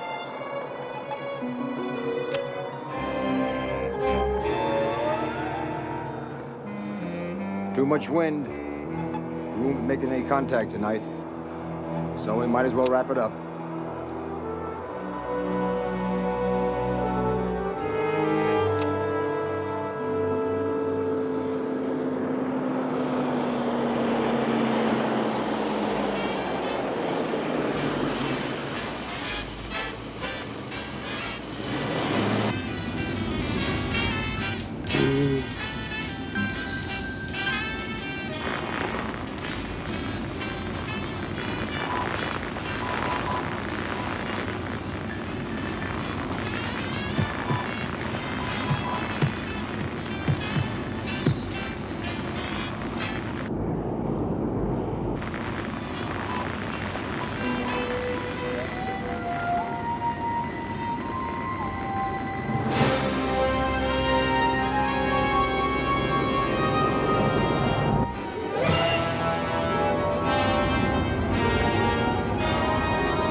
Keep coming out of it, Houston. Come on. Attaboy. Attaboy, keep coming out of it. Houston, you've been scaring the pants off me. No, just lie back. Don't do anything now. What about your pants? Oh, good. At least you're human again. Human again. Well, Houston, the last hour you've been talking about little green men and spaceships, really very spooky stuff. Here.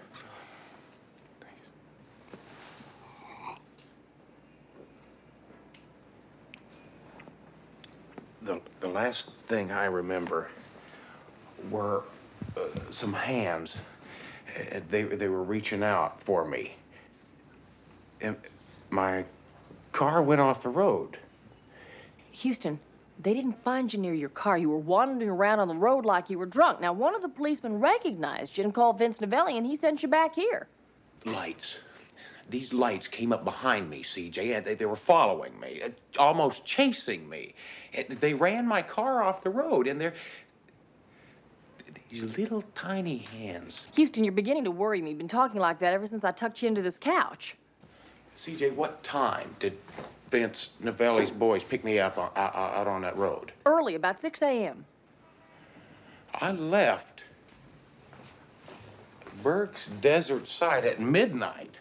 I lost 6 hours somewhere. Well, Houston, in the state you were in, you could have lost 24 hours. It must have been quite a party. CJ, I just drank coffee. That's all I drank. Somebody drugged my coffee, CJ. Somebody did not want me to get home in one piece.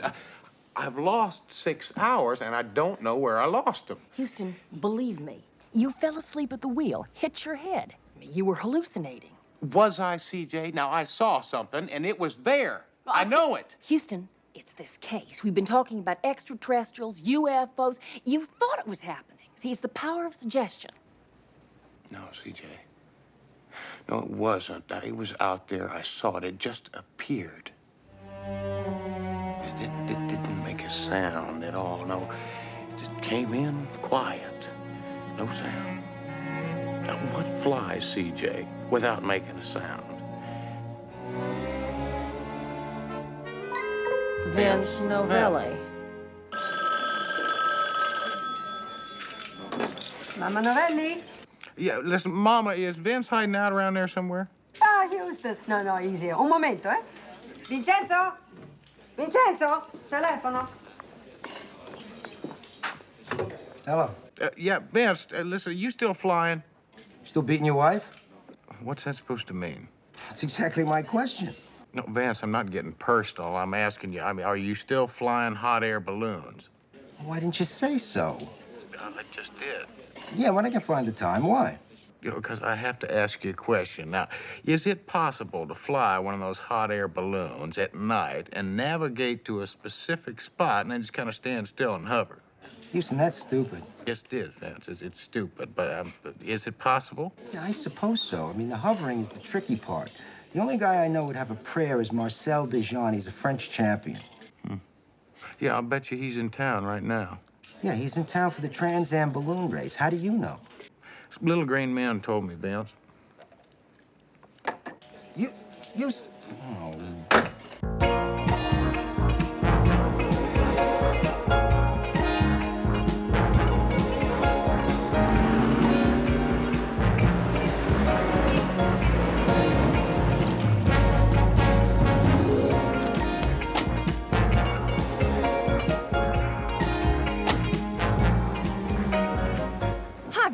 Hi, CJ. How's Houston this morning? Well, now that's a good question. Let me be honest with you. I'm a little concerned about him. He's been talking about little green men with little tiny hands. Now, that's not like him. Hi, Houston. Did you take the pledge this morning? Thanks, Vance. Now, what about what Houston was saying? To navigate to one spot without sound and hover there. It could be done? Yeah. Like I told you on the phone. The only guy I know would have a prayer is Marcel Dejean. Where do I get a hold of him? His rig should be right over there. I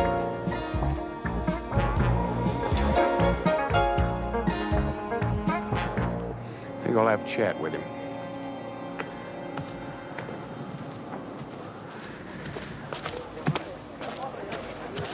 Excuse me. I tell you something. You are just the man I need to see. Hold on. Could you talk to me for a minute? I understand you're a world champion balloonist. Stand back. I'm about to fly. Well, I know this will only take a couple of minutes. See, I had to ask you some questions. Now, I'm an amateur, and I was wondering, now, how can you make a balloon just kind of, well, sit still in midair, you know, like hover? I need some pointers. I don't give pointers. Well, come on, take a couple of minutes now. I understand that you're the only man in these parts that could make a balloon do those kind of things. Well, it's almost like a UFO.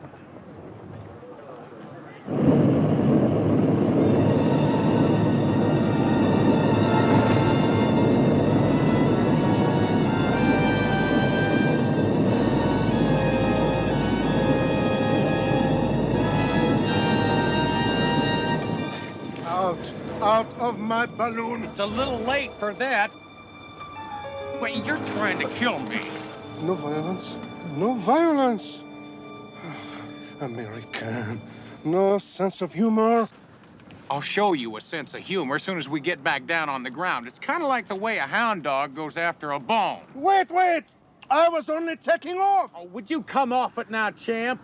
Now, there was a man killed the other night when you pulled your little UFO stunt out at Burke's place. Now, you're flying yourself straight to jail. I'm paid to pull off a little joke for that professor, and you're talking jail? Wait a minute. You mean the professor paid you to pull that UFO stunt? No, not Burke, his wife. She arranged everything. Yeah, well, now it's all beginning to make sense. She gave me $5,000.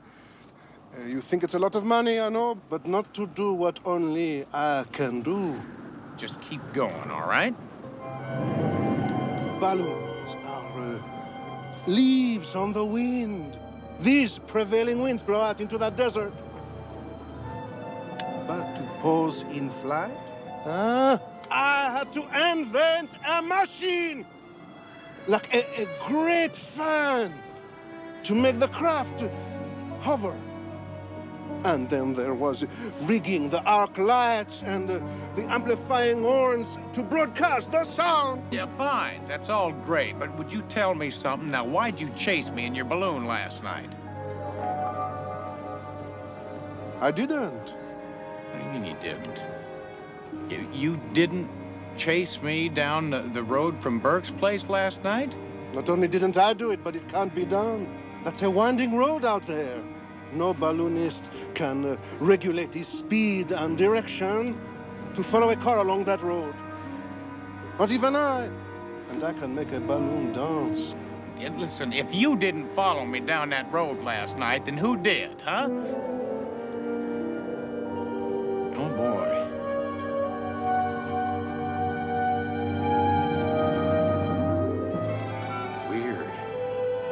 As long as we're out here, you suppose you could dance this thing over to Burke's place?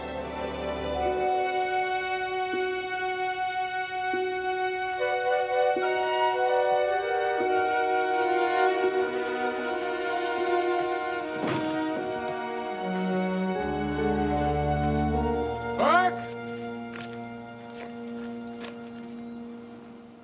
I don't believe anybody's home. Their car's here.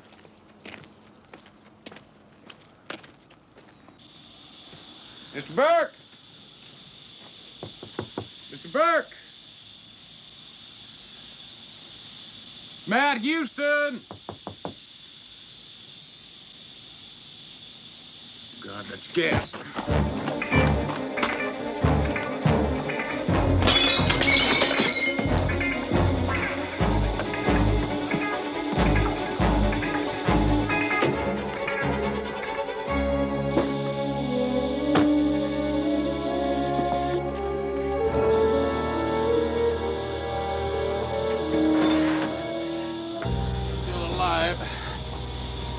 Needs a little air.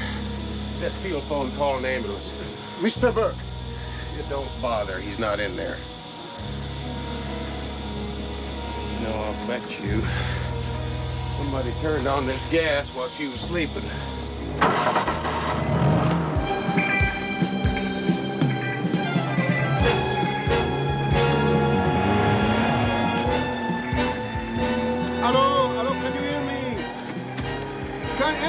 you hear me? This is emergency.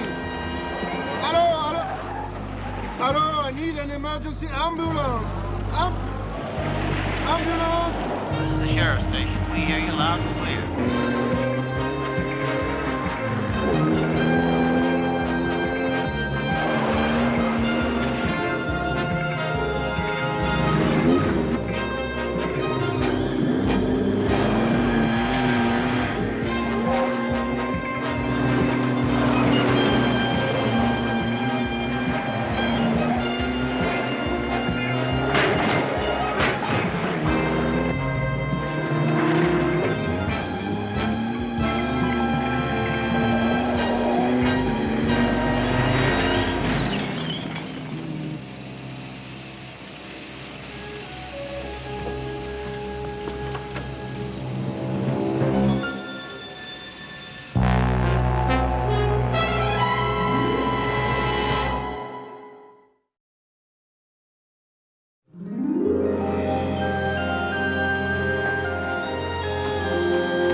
Run that by me again?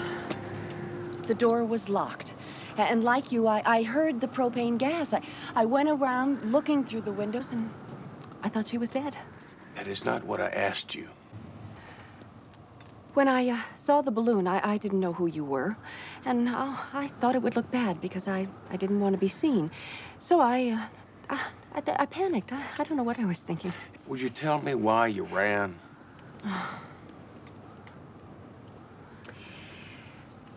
I cannot take the scandal, all right?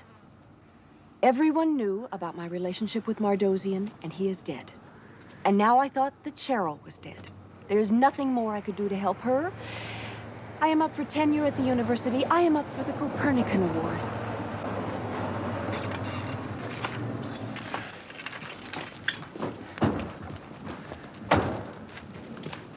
What's going on out here? Yeah, we passed an ambulance coming in. Is anybody hurt? Mr. Burke, your wife was in that ambulance. It seems that the gas was left on in motorhome. We left her napping. Oh, my God. No, Mr. Burke, listen, it's fine. She's gonna be all right, just fine. Are you sure? Yeah, she's fine. She's taken care of, okay? Just relax. Now, I've got to ask you a couple of questions. Now, where were you just before you got here? I was at the lab picking up the slides of the sighting. Yeah, are these the slides of the sighting the same night that Mardosian was killed? That night, yes.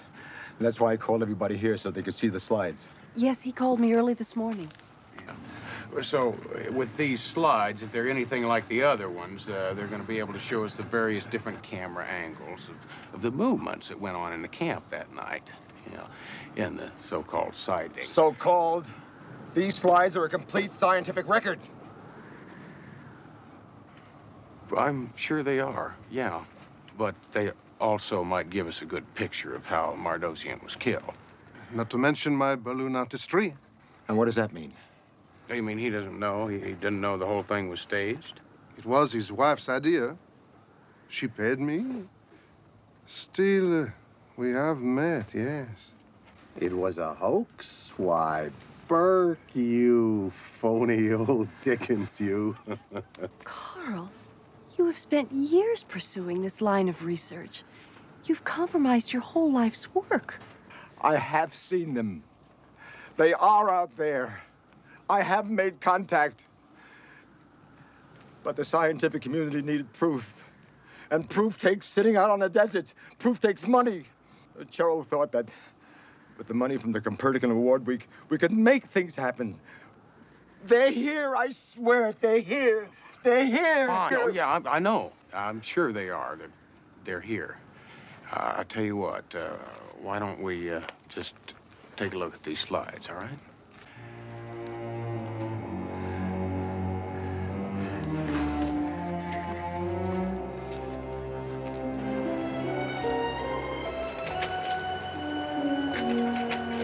You're not going to see anything on these slides. Mardosian's dead. And now with Carl and his wife pulling that fraud, well, it's down to you and me for the Copernican Award. Shut up, Stuart. May the best man win. Hold it. Hold it a minute. Do you see something? That's Mardosian, isn't it? Yeah, I know it's very hard to make out because it's blurry, but... It's Mardosian. Now, a couple of slides back, there was something in the corner. That's it. Look at that. That hand. Now, it's got a wire, and it's touching it to his ankle. Now, the autopsy showed that Mardosian had the same identical burn on his ankle. I will bet you that the other end of that wire leads to a generator. Electric shock caused Mardosian's heart attack. It's a man's hand. Yeah, well, it's kind of hard to tell. No, it's a man's hand. We know for sure that it's a class ring, and I think all we have to do is just blow it up a little bit to tell which one it is.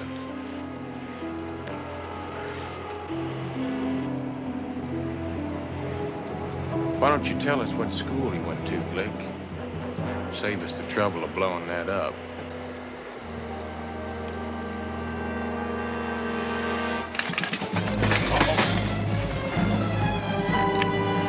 Hold it! Hold it! You had to keep digging and digging, didn't you? I should have killed you the first time you came up here. So that was you that was shooting at me from behind those rocks? Of course it was me. Who'd you think it was? I wanted to make sure that you didn't buy that heart attack. I knew you would investigate. I knew you'd find out it was a hoax. After that, there should have been only one answer. That Burke staged the whole thing to kill Mardosian over his wife. It might have been a very good reason, but tell me something. Why did you kill him? Because I was sick and tired of being in his shadow. That's why I killed him. You know what a difference that award would make for the rest of my life? Do you? So, you got tired of being the protege, huh? That's right, and you couldn't wait for him to retire. He would have gone on forever. Retire. I had the whole thing figured out perfectly. Perfectly. Except the question mark was that film. It was a 1,000,000-to-1 shot, but I had to figure out what was on that film. I had to find out for myself. Oh, the angles. The cameras couldn't have possibly recorded those angles. That's right. See, I have a little confession to make. I told my associate, Murray, to doctor up a couple of those slides, and we paid off the lab boys to slip them in with Burke's badge. How did you know? You see, I really didn't know, but I had to take a chance. You see, I knew you all wore the same college class rings, but I took a 50-50 chance, used a man's hand. I went fishing, Glick, and you took the bait. Under other circumstances, I would tip my hat to you. What are you going to do to us?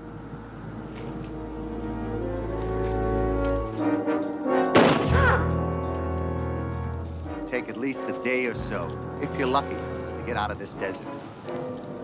By then I'll be in Mexico.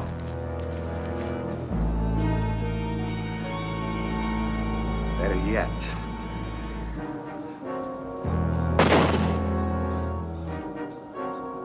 No, please. you, come with me.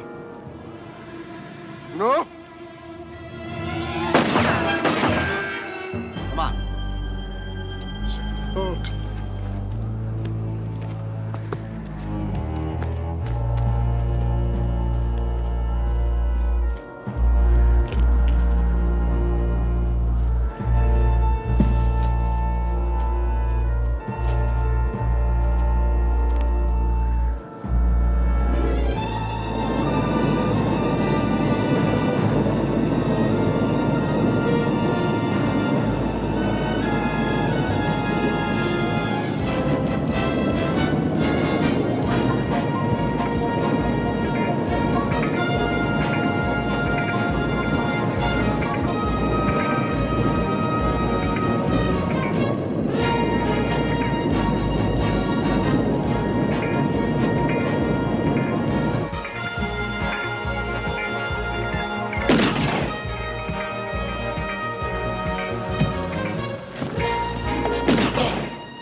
Now, if I'm to get this thing down on the ground, I'm certainly gonna need you.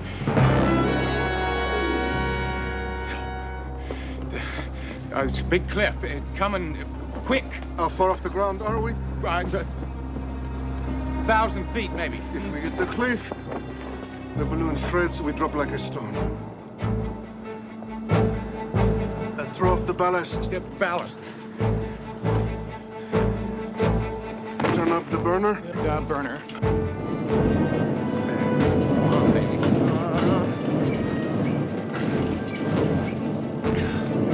We're close to the cliff. We're about 20 feet. Well, it's 15. Oh, we made it. So how bad is that?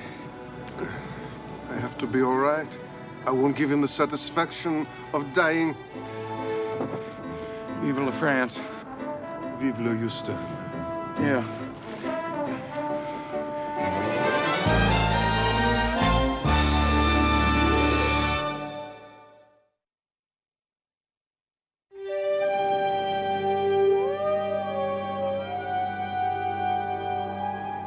There's the Big Dipper. And the Little Dipper. There's Capricorn. And if you look, you can almost see the stinger on Scorpio's tail. Murray, you don't need a telescope to appreciate the stars. There's just something about the stars. I don't know, something to dream on. Yeah, something to wish on. CJ, you see that brightest star right up there? They call that the wishing star. Houston, if you could make a wish, what would it be? Well, I think I'd wish that I knew for certain what that was following me down the road the other night. Oh, Houston, we've been all through that. I mean, those police helicopter patrols go up and down that road all the time. CJ, this was not a police helicopter. I mean, they make noise, and this thing didn't make a sound. CJ, I saw things. I mean, those hands reaching out for me, and the men, the little tiny men. That better could have been the lights of an oncoming car, especially in your condition. Face it, CJ. Houston had a close encounter. ET, UFOs, all that stuff. Consider yourself lucky, cowboy. You could have been beamed aboard an alien spacecraft. What would you have done then? Phoned home.